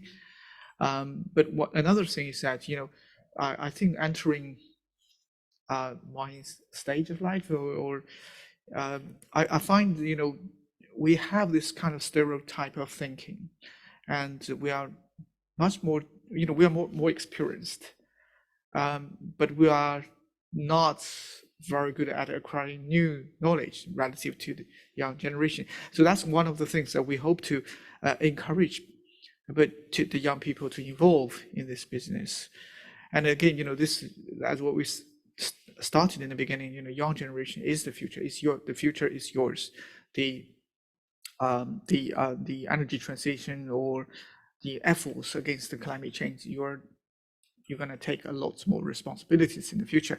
And that's what our society started to plan this youth voice competition and the dialogue. We did realize, this is the first time, but we did really have a very, very tight schedule. Now, if you see, when you first see the call for participation, it's only, I believe it's the 1st of July, we started to disseminate its information, and we require everybody to submit your work by the end of that month. You only have 1 month's time to prepare, and then you have only a couple of weeks to prepare for the online presentation. So I do recognize that it's very challenging, but I think, the good thing is, after we receive all the submissions, and also we have this conversation online with you guys, we do think this is the right thing to do.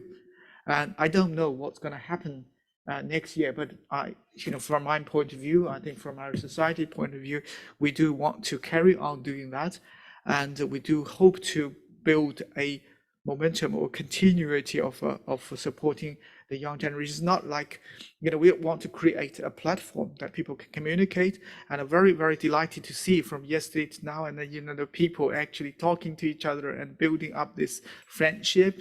And I'm sure this is just starting point, because you're working towards the same direction in the future.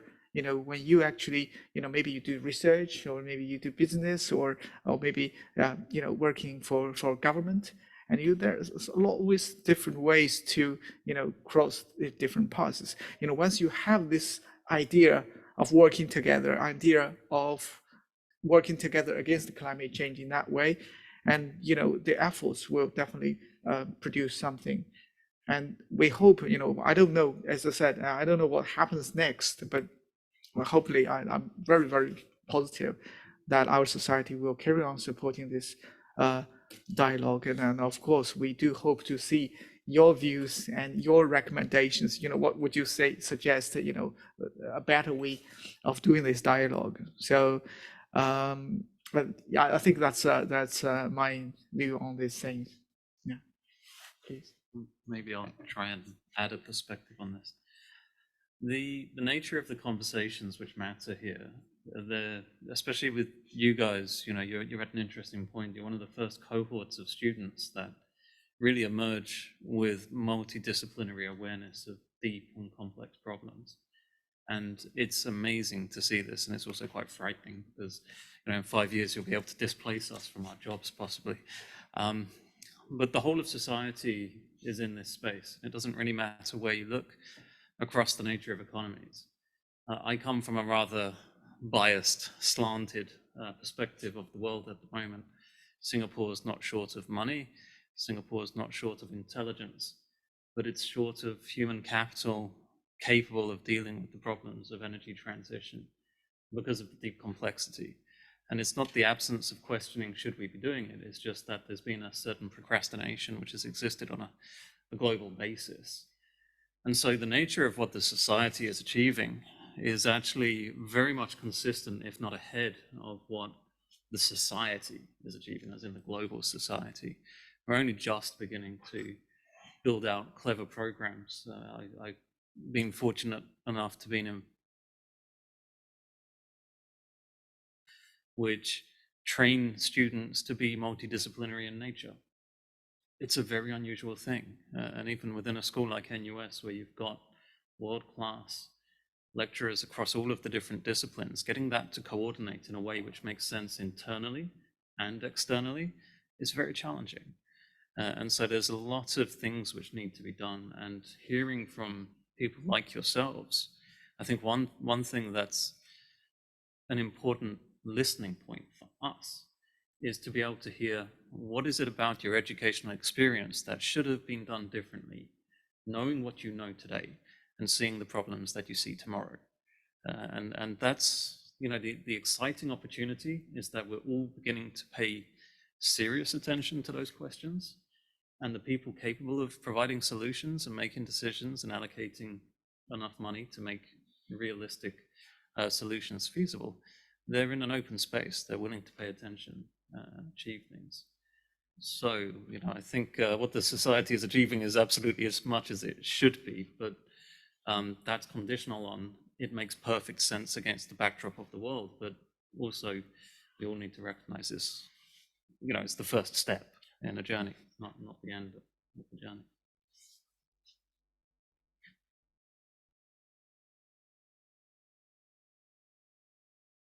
Just, I mean, in response to what you have mentioned, I also believe that ISETS will continue, as we believe that youths are important, and it's important to hear from them and work with them together for the future.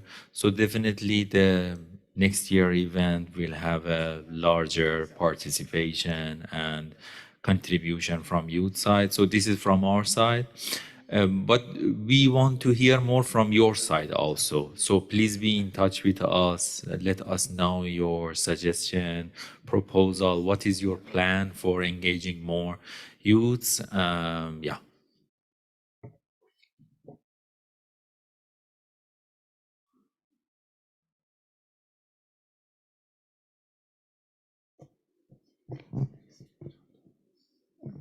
Okay. Well, I think the formal discussion, we come to a conclusion to the formal discussion. I think we have a very, very interesting dialogues, and we share different views from different disciplines, countries, and you know, all the committee members also have their views. In general, I thank you very much for coming over to Bangkok physically into this venue and have this conversation. I mean, it's very, very difficult to manage it, you know, not only from a financial point of view, and also from, you know, time you consume to travel here. It's quite challenging. We also, I should say thank you for the Society of the Studies in Climate Finance to fund these trip, you know, the trips are funded by the Society of the Studies of Climate Finance. It's again, that's a new society based in China. So that makes things happen. I think one of this, it's not conclusion, it's something that I hope we through this event, we could build up a youth platforms, you know, after you, it's not like you come here, attend this dialogue and go back to your normal life. Well, that's what you're most likely to do. But after this, I hope the experience or the trip or the dialogues here will encourage you to start thinking about how to disseminate knowledges you've learned as an energy economist or engineers to people around you, right? So because I think one thing we've learned from you is knowledge is very important. And also we hope that you are young now, but you will grow and you will take the responsibilities as a scientist or as a policymakers. And hopefully your generation, you know, we were trying to build a better enabling environment with your generation. Hopefully your efforts, through your efforts and your colleagues' efforts, will help to build a better institutional environment and to enable the international collaboration to go smoothly, right? So there are conflicts now across the world. There are disparities, but the young generations, we just strongly hope that your efforts will help solving those problems.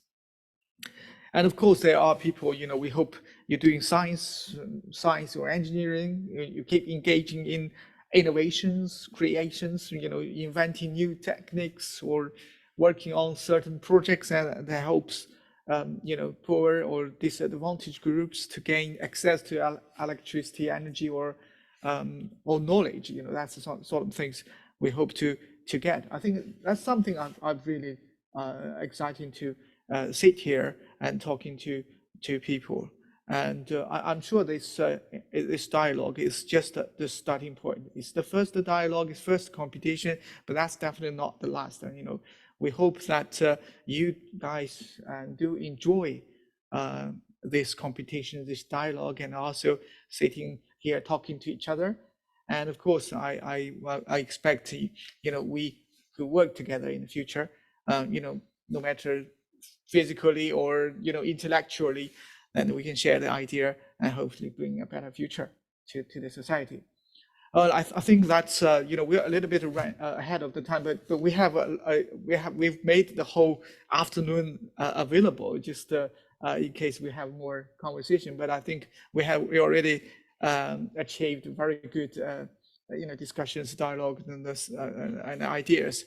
So I would like to conclude this session, and we after the conclusion, so we still have 30 minutes. Then people can sit here or taking pictures and talking to each other. But before we leave, shall I ask everybody, including the panel and the team members and Professor Tanaka, can we stand here together and have a group photo? It's always important to leave evidence that we actually work together, right? Okay, thank you.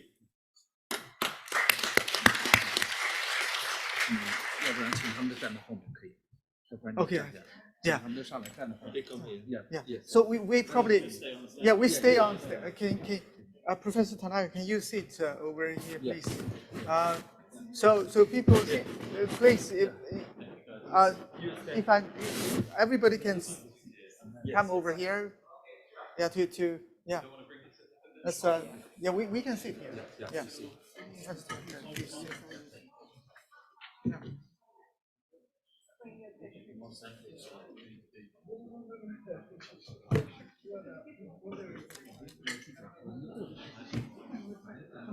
Hey, would you like to stand behind us so we have a badge over here that we can? 如果让他们站在我们身后呢？他们想要是，对，这样可以。You can show the certificate. Okay, good.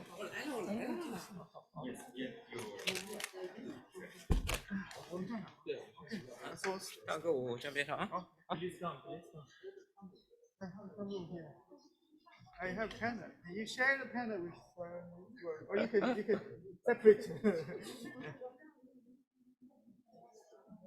往中间，再往中间，别太靠边了，稍微紧凑一点，紧凑一点，有点太边上时候拍不到。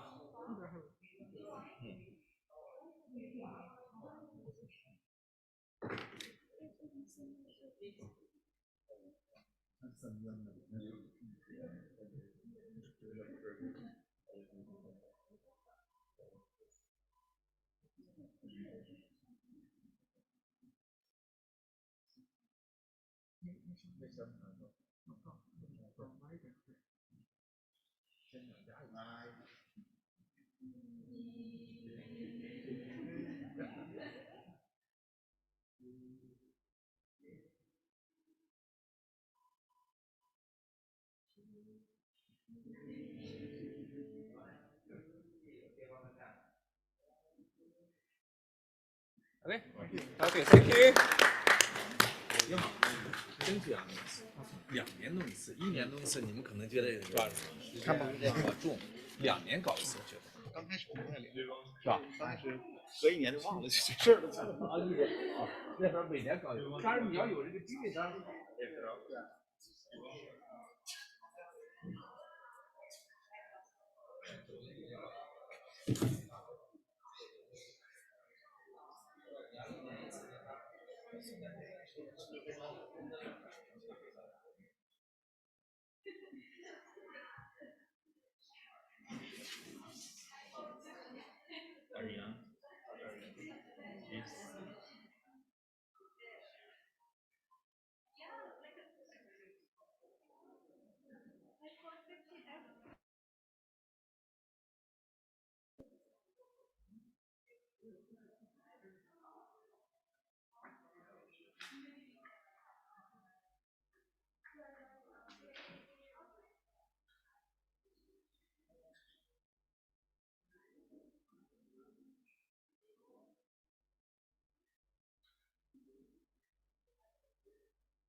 Wait a second.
Sure. Is it? Does it work?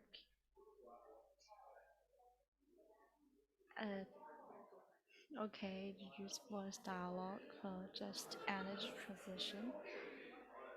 Actually, I'm a little bit nervous about how to do a thing about.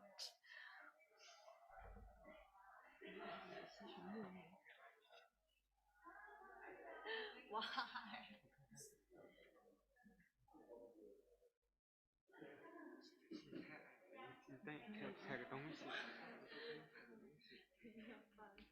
Okay, yes, I can tip up. I can tip the toe. Good. Captain and this is maybe you not other people.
Oh yeah, or this one.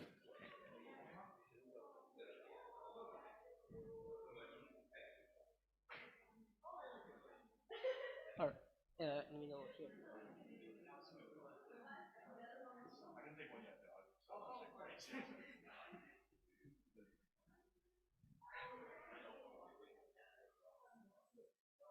Okay, here.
Guys,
you can choose.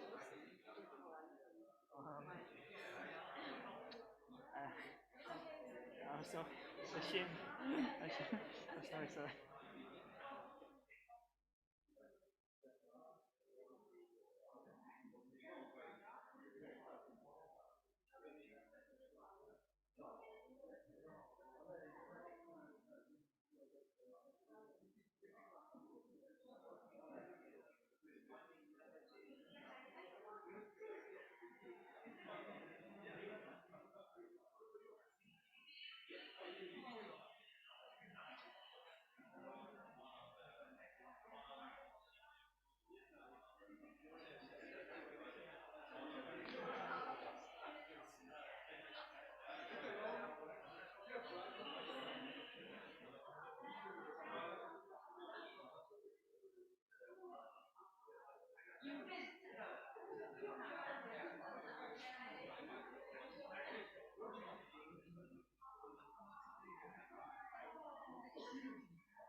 Because you see, even in Japan, even the two friends want to go for dinner, they plan from 1 month earlier. Wow! Like it. Usually they have plans, calendar. Next month I want to go dinner with this guy or that. So planning is important. Because this was short notice, this was the reason that.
dialogue.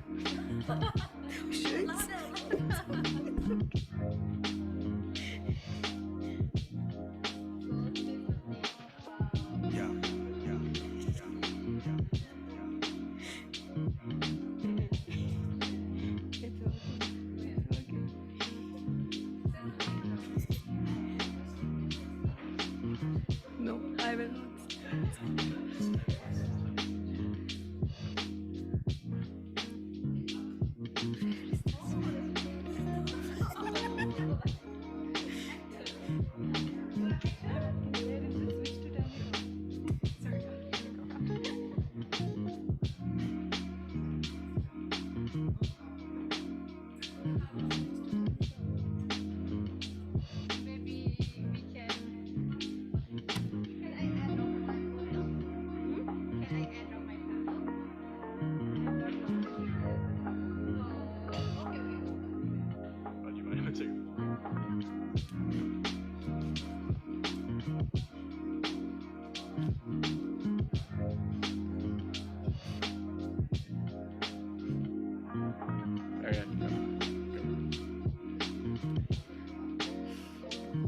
Pretending to speak.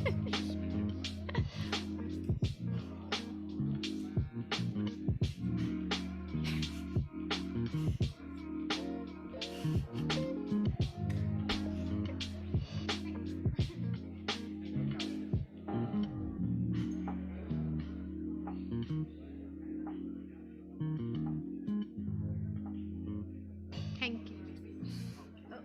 Okay, you can.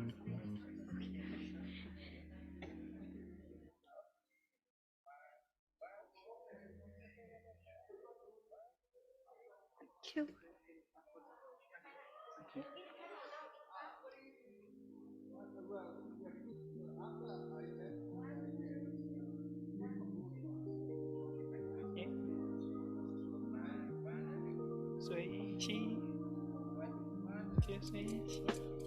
Thank you.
อาจมีตอน4 ครึ่งอีกพี่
you're more likely to know.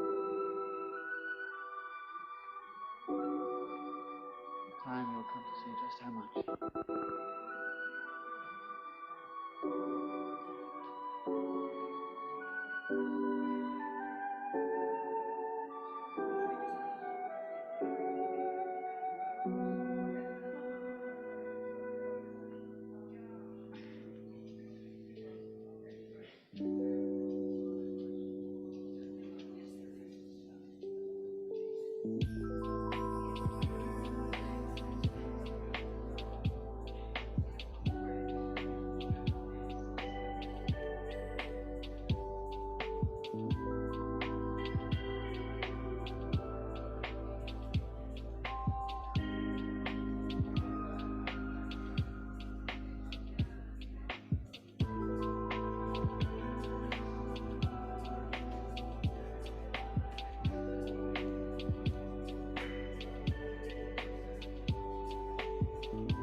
Very good afternoon. We are now proceed for the last session of the first 2 days, probably in 2 minutes. Yeah. Please be seated. Yeah.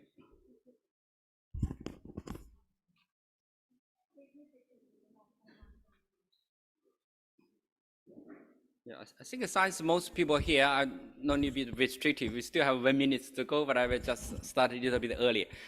The purpose for this session, as you see from the agenda, is the kind of plenary session. As you are aware that the 2 days ISETS plenary session is also a part of the Asia Pacific Energy Week organized by ESCAP. And also our events is a joint event between ISETS and ESCAP. So we are thinking, as we explained yesterday morning, that the purpose for ISETS is create kind of multi-stakeholders dialogue. So for this 2 days dialogue, even tomorrow we have concurrent session focused on a technical discussion, but these 2 days a plenary session, keynotes, and this kind of sessions, we actually conduct the kind of multi-stakeholder dialogue, including the youth voice. We think it's useful to summarize what have been discussed, what have been agreed, and more importantly, what have been disagreed from the 2 days dialogue. And as the last focal point, that what are the recommendations from it? Recommendation could be action or could be further discussion or further dialogue or the need for strengthening and things. And here I will particularly acknowledge the MBEN, and I think Eddie teams here, Eddie teams, but okay. We particularly appreciate MBEN. I mentioned so-called knowledge partner. They send a few colleagues here to help us to summary the discussion, each of the sessions, and key discussion, key takeaway from there.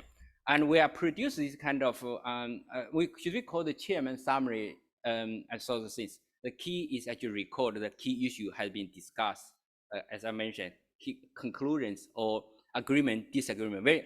As I highlighted yesterday, the disagreement is very important for us as ISETS. We are expecting there are different voices from different perspectives, and there is a need for dialogue and to enhance mutual understanding, because the real world is never been single voice. If single voice, we no need to gather it, no need to dialogue. We just issue statement that do it.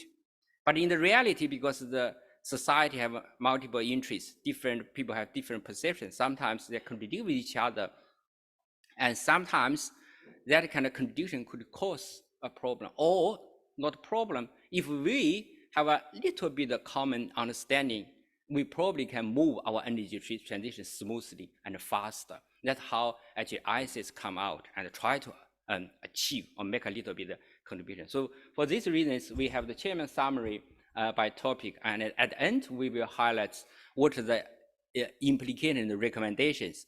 The document will be fed into the ESCAP summary or the Asia Pacific Energy Week, and the policy implications we straightforward feed into the ESCAP's policy document. So we are expecting to produce two documents. One is the chairman summary here.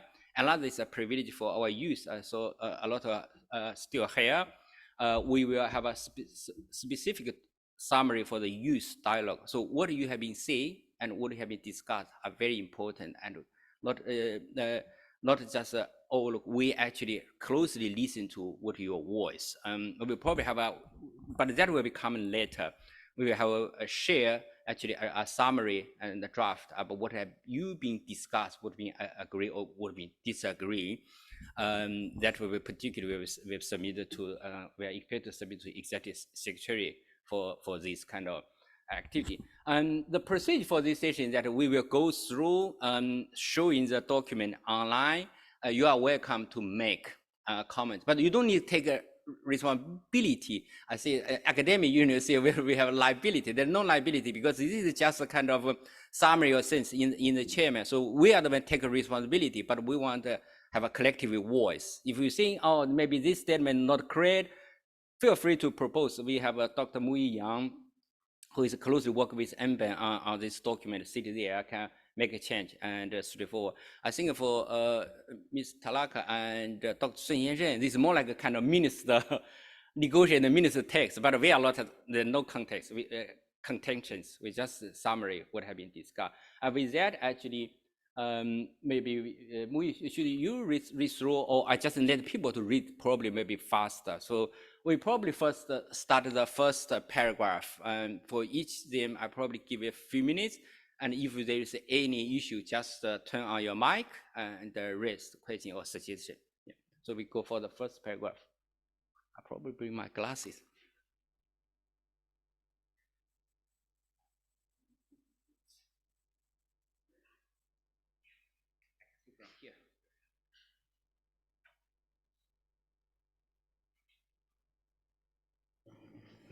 Yeah, I think the first thing is actually probably we will count. I think probably over 100. It should be 150 because we received the 178 registration along through the UN security system for ISETS conference along. Yeah. This is just a format. Okay, Kimura-san, please. Thank you. And second paragraph. So attendees collectively recognize urgent. So I don't need urgent. The need to transition from high carbon to low carbon. No need urgent.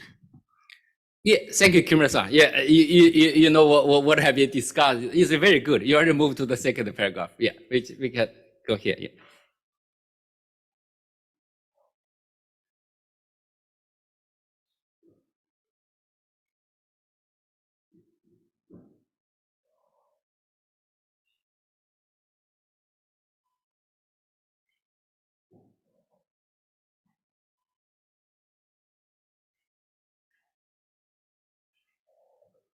Yeah. Any further comments on the second paragraph?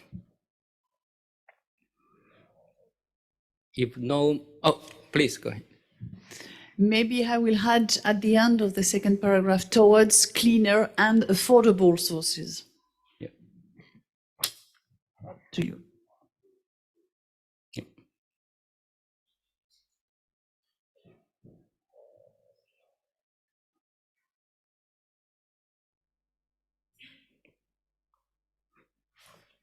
Yeah, we probably can just make the wording larger, probably easy. Yeah, easy for people. If yeah, I think it's fine now. Yeah. Oh yeah, please, Chilosh, please go ahead. And global warming is a less frequently used term nowadays, and you Mm. rather use climate change, right? Yeah.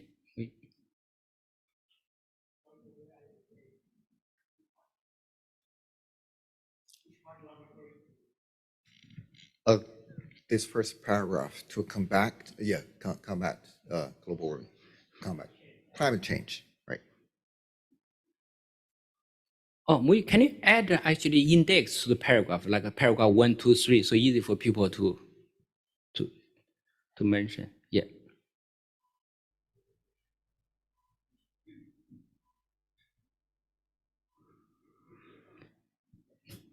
Yeah. If no comment, we move to second paragraph.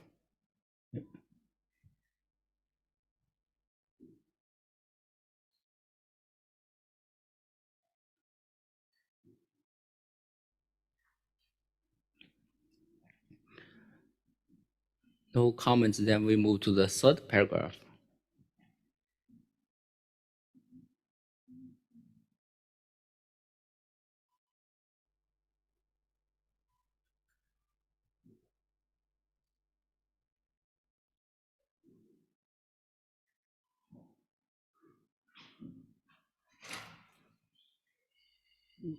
If no comments, move to fourth paragraph, innovative climate finance.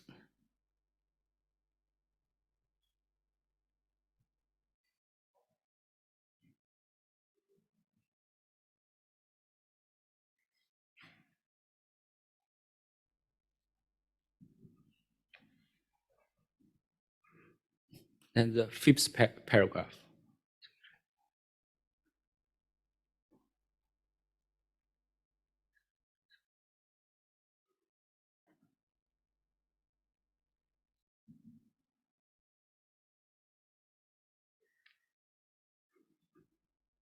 Yeah. Even for the young student, if you have any question, you can just raise your hand or just turn on your microphone. If it's something you couldn't understand, also you can ask a question. Yeah, please. Yeah, just paragraph 5, including the potential impact of existing investment in fossil fuels on long-term strategies. How do you want to build LNG facilities if you don't have a long-term strategy? For me, it's a bit problematic here, but yeah.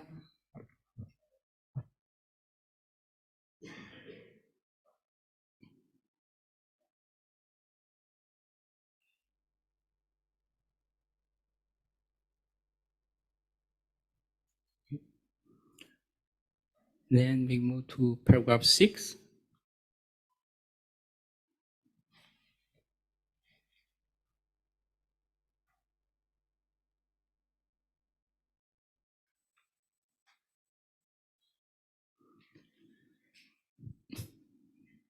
It's a short then. Okay. Yeah, Valerie, may I please. add 6, maybe the role of collaboration, innovation, and exchange of best practice. Yeah.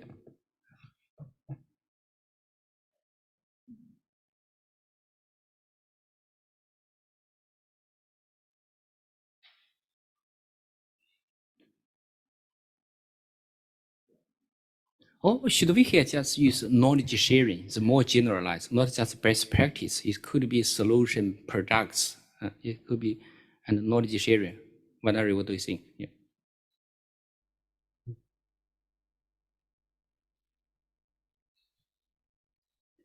We will clean the language anyway, and later on if the substantial content is there.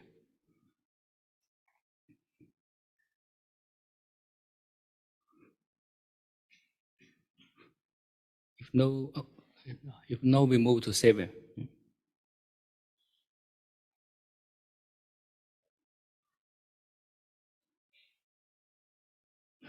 How about the number 7 is including replaced by the such as policy tools such as eco-labeling and the carbon labels, Okay. such as.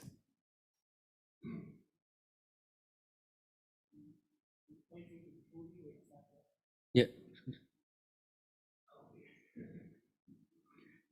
Yeah, I remember here, Professor Foley, she's a little bit skeptical about the market instrument. So is there a way to highlight there is a potential question on the market for even for many economic studies considered to be by default. But if we don't have a good word, we can put a question mark there. Because particularly it's acknowledged, because they also raise the question whether it can deliver. Maybe you can choose some wording talking towards barriers to market efficiency. Okay, yeah. Probably take David's suggestion. Yeah. Markets are useful, but they don't always work. So yeah, useful. Yeah, useful. But at least understanding the barriers and the frictions tells you whether government intervention helps over private solutions. Yeah, only when it's used correctly, you can deliver what you want.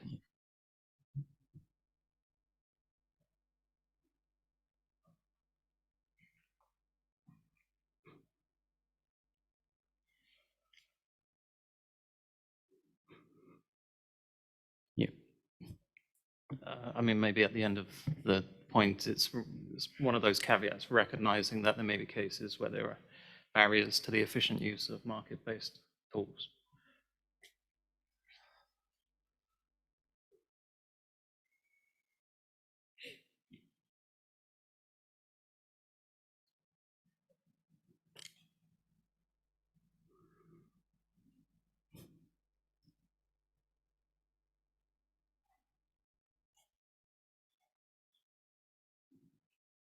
Yep. So David, that's what you suggest, right? It's got the core sentiment, yeah. I mean, I think I kind of lean more favorably to the choice of word barriers, because I think that implies an opportunity to search for solutions or recognize that there cannot be solutions in some cases. So you want the need to overcome the barriers. Yeah, because it's not about improving the ones that work, it's about understanding why some don't work.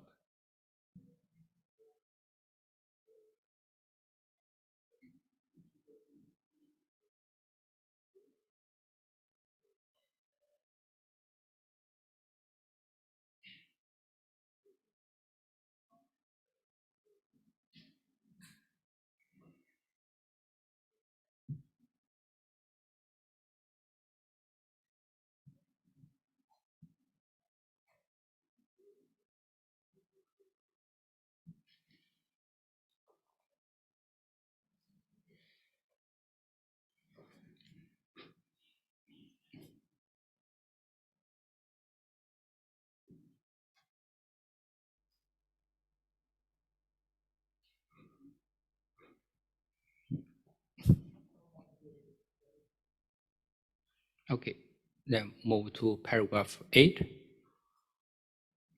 A little bit about that paragraph 7 at the beginning. Those couple of words at the beginning, the importance of, it's not needed, because you right, that's the important. Okay, yeah, right. yeah.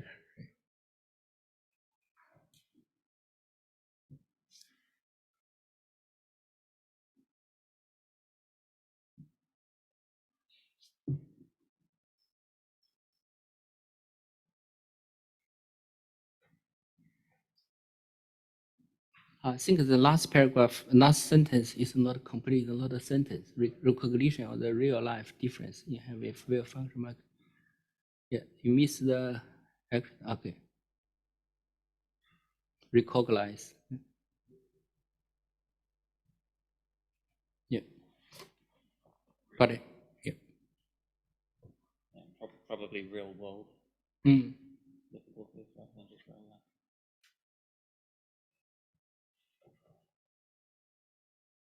And having, you could put designing, I suppose.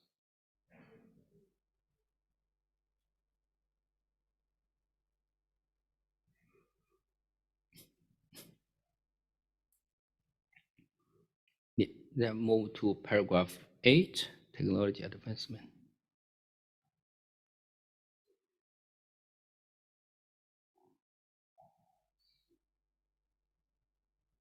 Yeah. And we paragraph 9.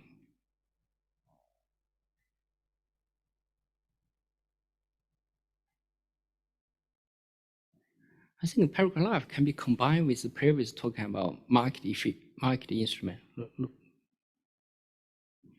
It's more like a specific example. Yeah, same, yeah. Yeah, I think here various opinions probably reflect what I just mentioned. There was a question on the efficiency. Yeah. Yeah.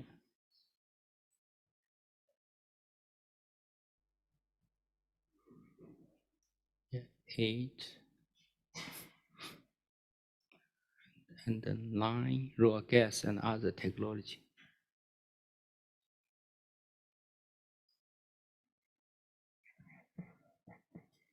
Excuse me. So number 8 is focus on the electric vehicles, zero emission vehicles, not only EV, because we apply the advanced technologies and digitalization. So that is EV is a very small. So that I think with wider meaning is zero emission vehicles.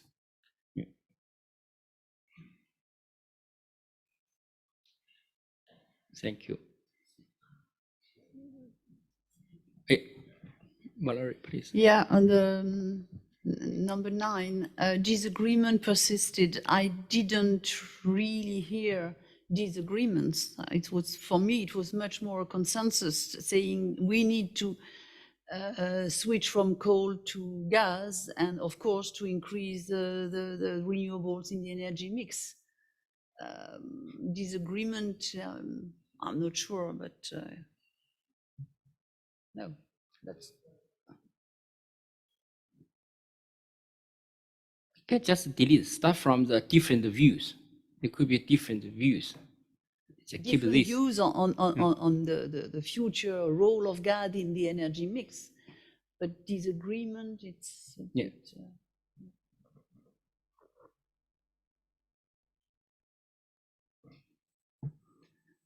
I think you can add that new advance in technology could change the traditional outlook of those technology. I think Professor Safia mentioned the small scale nuclear reactor is not a traditional nuclear, even it's nuclear, but it's different. The new technology advancement. That last, yeah, last phrase of paragraph 8, yeah. digital-driven energy transformation, that can be changed to digital transformation of energy systems. Oh, okay, digital transformation.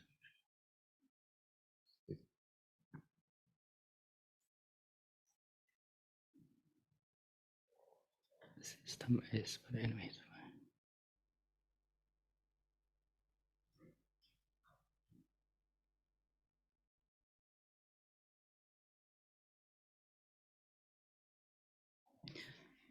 Rock? Yep. Yeah, maybe one thing as well on new technology.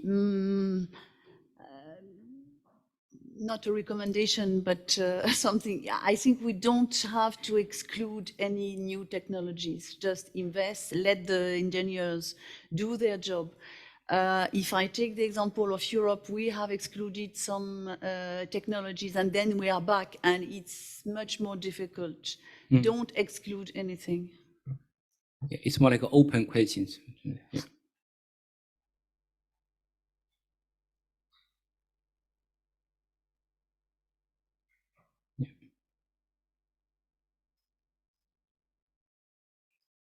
10.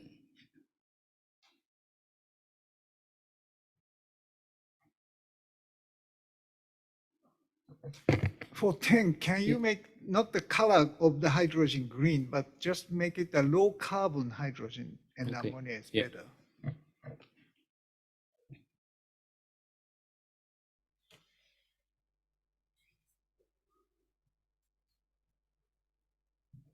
Just to reflect on low carbon hydrogen, I fully support, but at the same time, you have in your region countries that have huge resources in natural gas, and they maybe want to have blue hydrogen at certain point, which could be very useful because it's not so expensive as low carbon hydrogen. So for me, I would don't take any colors of hydrogen.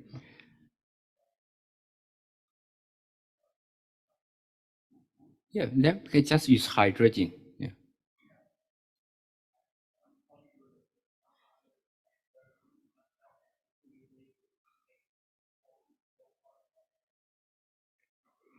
Sure, but it means that in your region you have different countries that have the resources. For example, we can. There are countries that wants to have hydrogen from natural gas or synthetic gas, and it's how do you call it? So that's why hydrogen. It's a huge debate in Europe about hydrogen, but we decided to skip the color. Yeah, because there's a different view anyway, so we just put it here. Yeah, I think we probably move to recommendations because in the interest of times. So the recommendation first is the tolerate policy solutions. Yeah, please read through.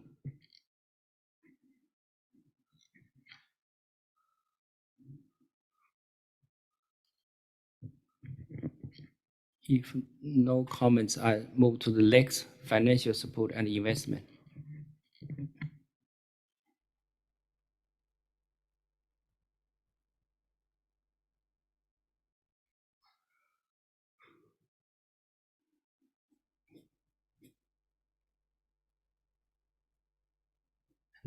Number 3, grid collectivity and collaborations.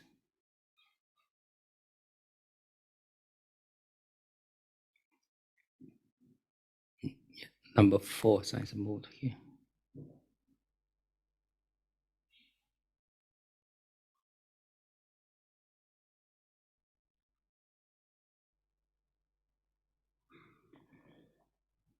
We're showing to number 5, we show.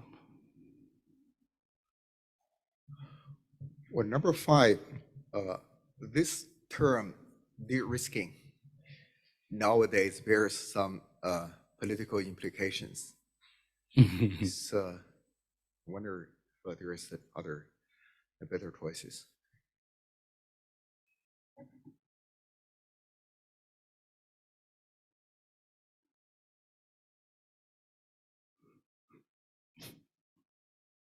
And number 6, yes, Jim.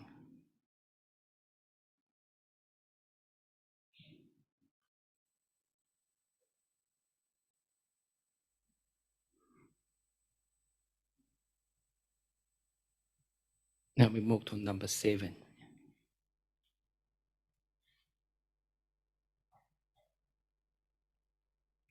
I think number 7, the topic probably not be very clear. I think embracing of renewable energy nowadays, you no need to call actions. Probably more like prioritize the investment in renewable energy. I think that probably kind of something we can call for actions. Yeah. The summary of this sentence, yeah, it's something talk about investment. Yeah.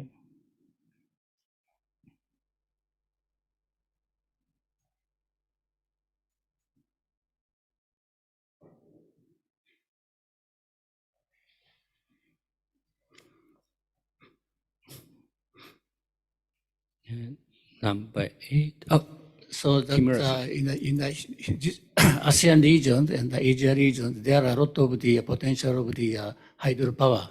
So not only the wind and the solars, and wind potential is in the ASEAN region is not so big. So that, but anyways, we are talking about Asia, so that I don't know the it's a coverage, but hydro is also very important renewable energy sources. So that I asked to including the hydro into the particularly the hydro, wind, and solar. Or maybe in this case, we just leave those example out, just renewable energy. So it will be, yeah, because hydro sometimes there's a restriction which hydro is, is renewable. Yeah. Very good. Number 8, holistic approach.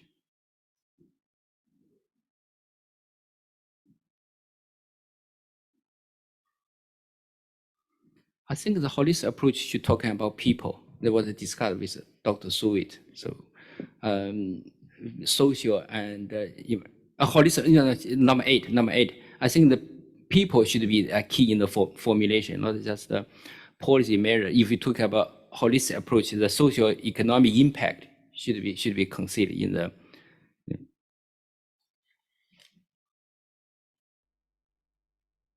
Yeah, people-centered transition. Yeah.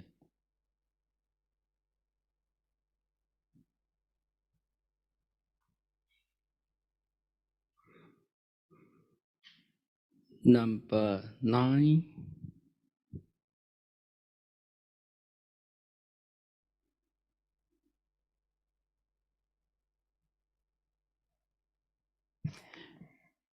And I think enhanced cooperation has been mentioned somewhere in the the global energy cooperation.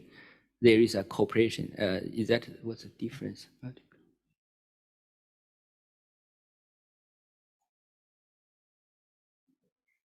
Rob? Yeah. Yeah, number 10, I supported by robust regulatory frameworks, market design. I may add a fiscal environment to attract investment for sure. Support the robust framework, market design. You want to add investment, right?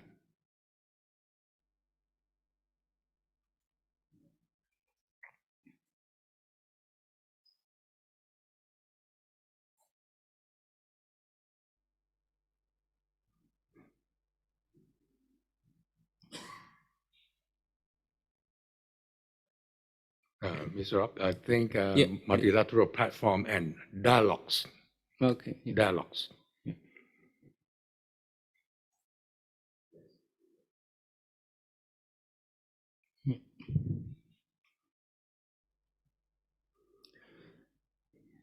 Was that the last one? Okay, if you have no comments, we probably just leave it. We will clean this and probably we even tonight we will be further thinking whether the action term can be more clear and straightforward. But let's discuss after our conference, Dila. Qilaoshi, please go ahead. Well, I think this is a definitely excellent summary. There are 2 points I think worth of emphasizing. One is the energy transition nowadays has become such an important factor for economic growth, and I thought that might be worthwhile for pointing out. And in our session, we was talking about this investment in clean energy and how that impact employment and the economic growth rate. That is so important nowadays.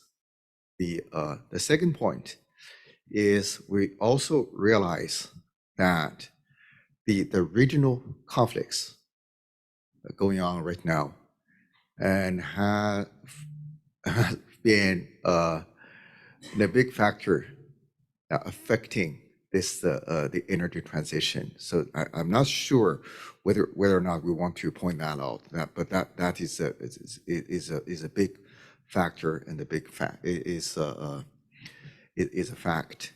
And we in terms of this, it's not a simple cooperation or collaboration. It's a regional conflicts. In recent years has been an important factor affecting the process of energy transition, right? And finally, for the technology, you talked about digitalization and so on and so forth. I think that probably the wording of that can be strengthened a little bit. because that's it. Yeah, thank you. I think apart from that, we probably highlight the important energy transition, economic growth. I think as the summary part, a lot in recommendation part. Let's see.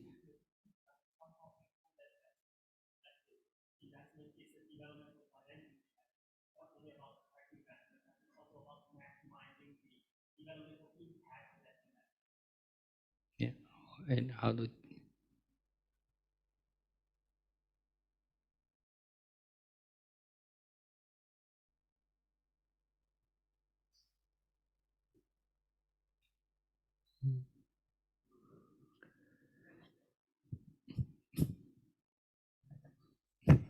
Okay, Yeah, Valerie, please. but I fully support what has just been said, that the recent conflict and maybe the coming ones will impact the energy transition, and we all have to be aware on that, the investment may be reprioritized in other fields, and that's very important to have that in mind for everybody. Yeah.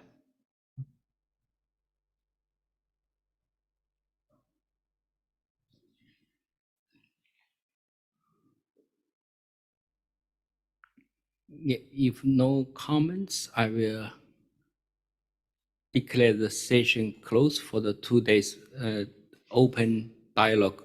Excuse me. Yeah, please. Back to the number 10 in the summary. Yeah. Summary, yeah. So, for me, the appreciate to delete the mixed option on so that viability of CCS, hydrogen, ammonia, that is comfortable for me. What is the suggestion? No need of a mixed option. Okay. Mixed opinions. Yeah. Just the viability of the CCS. Okay, yeah. So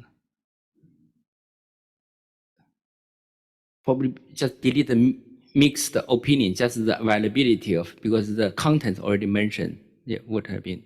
Yeah.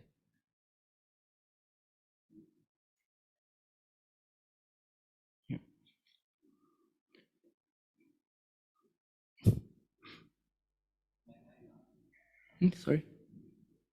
Okay. I am happy. Thank you.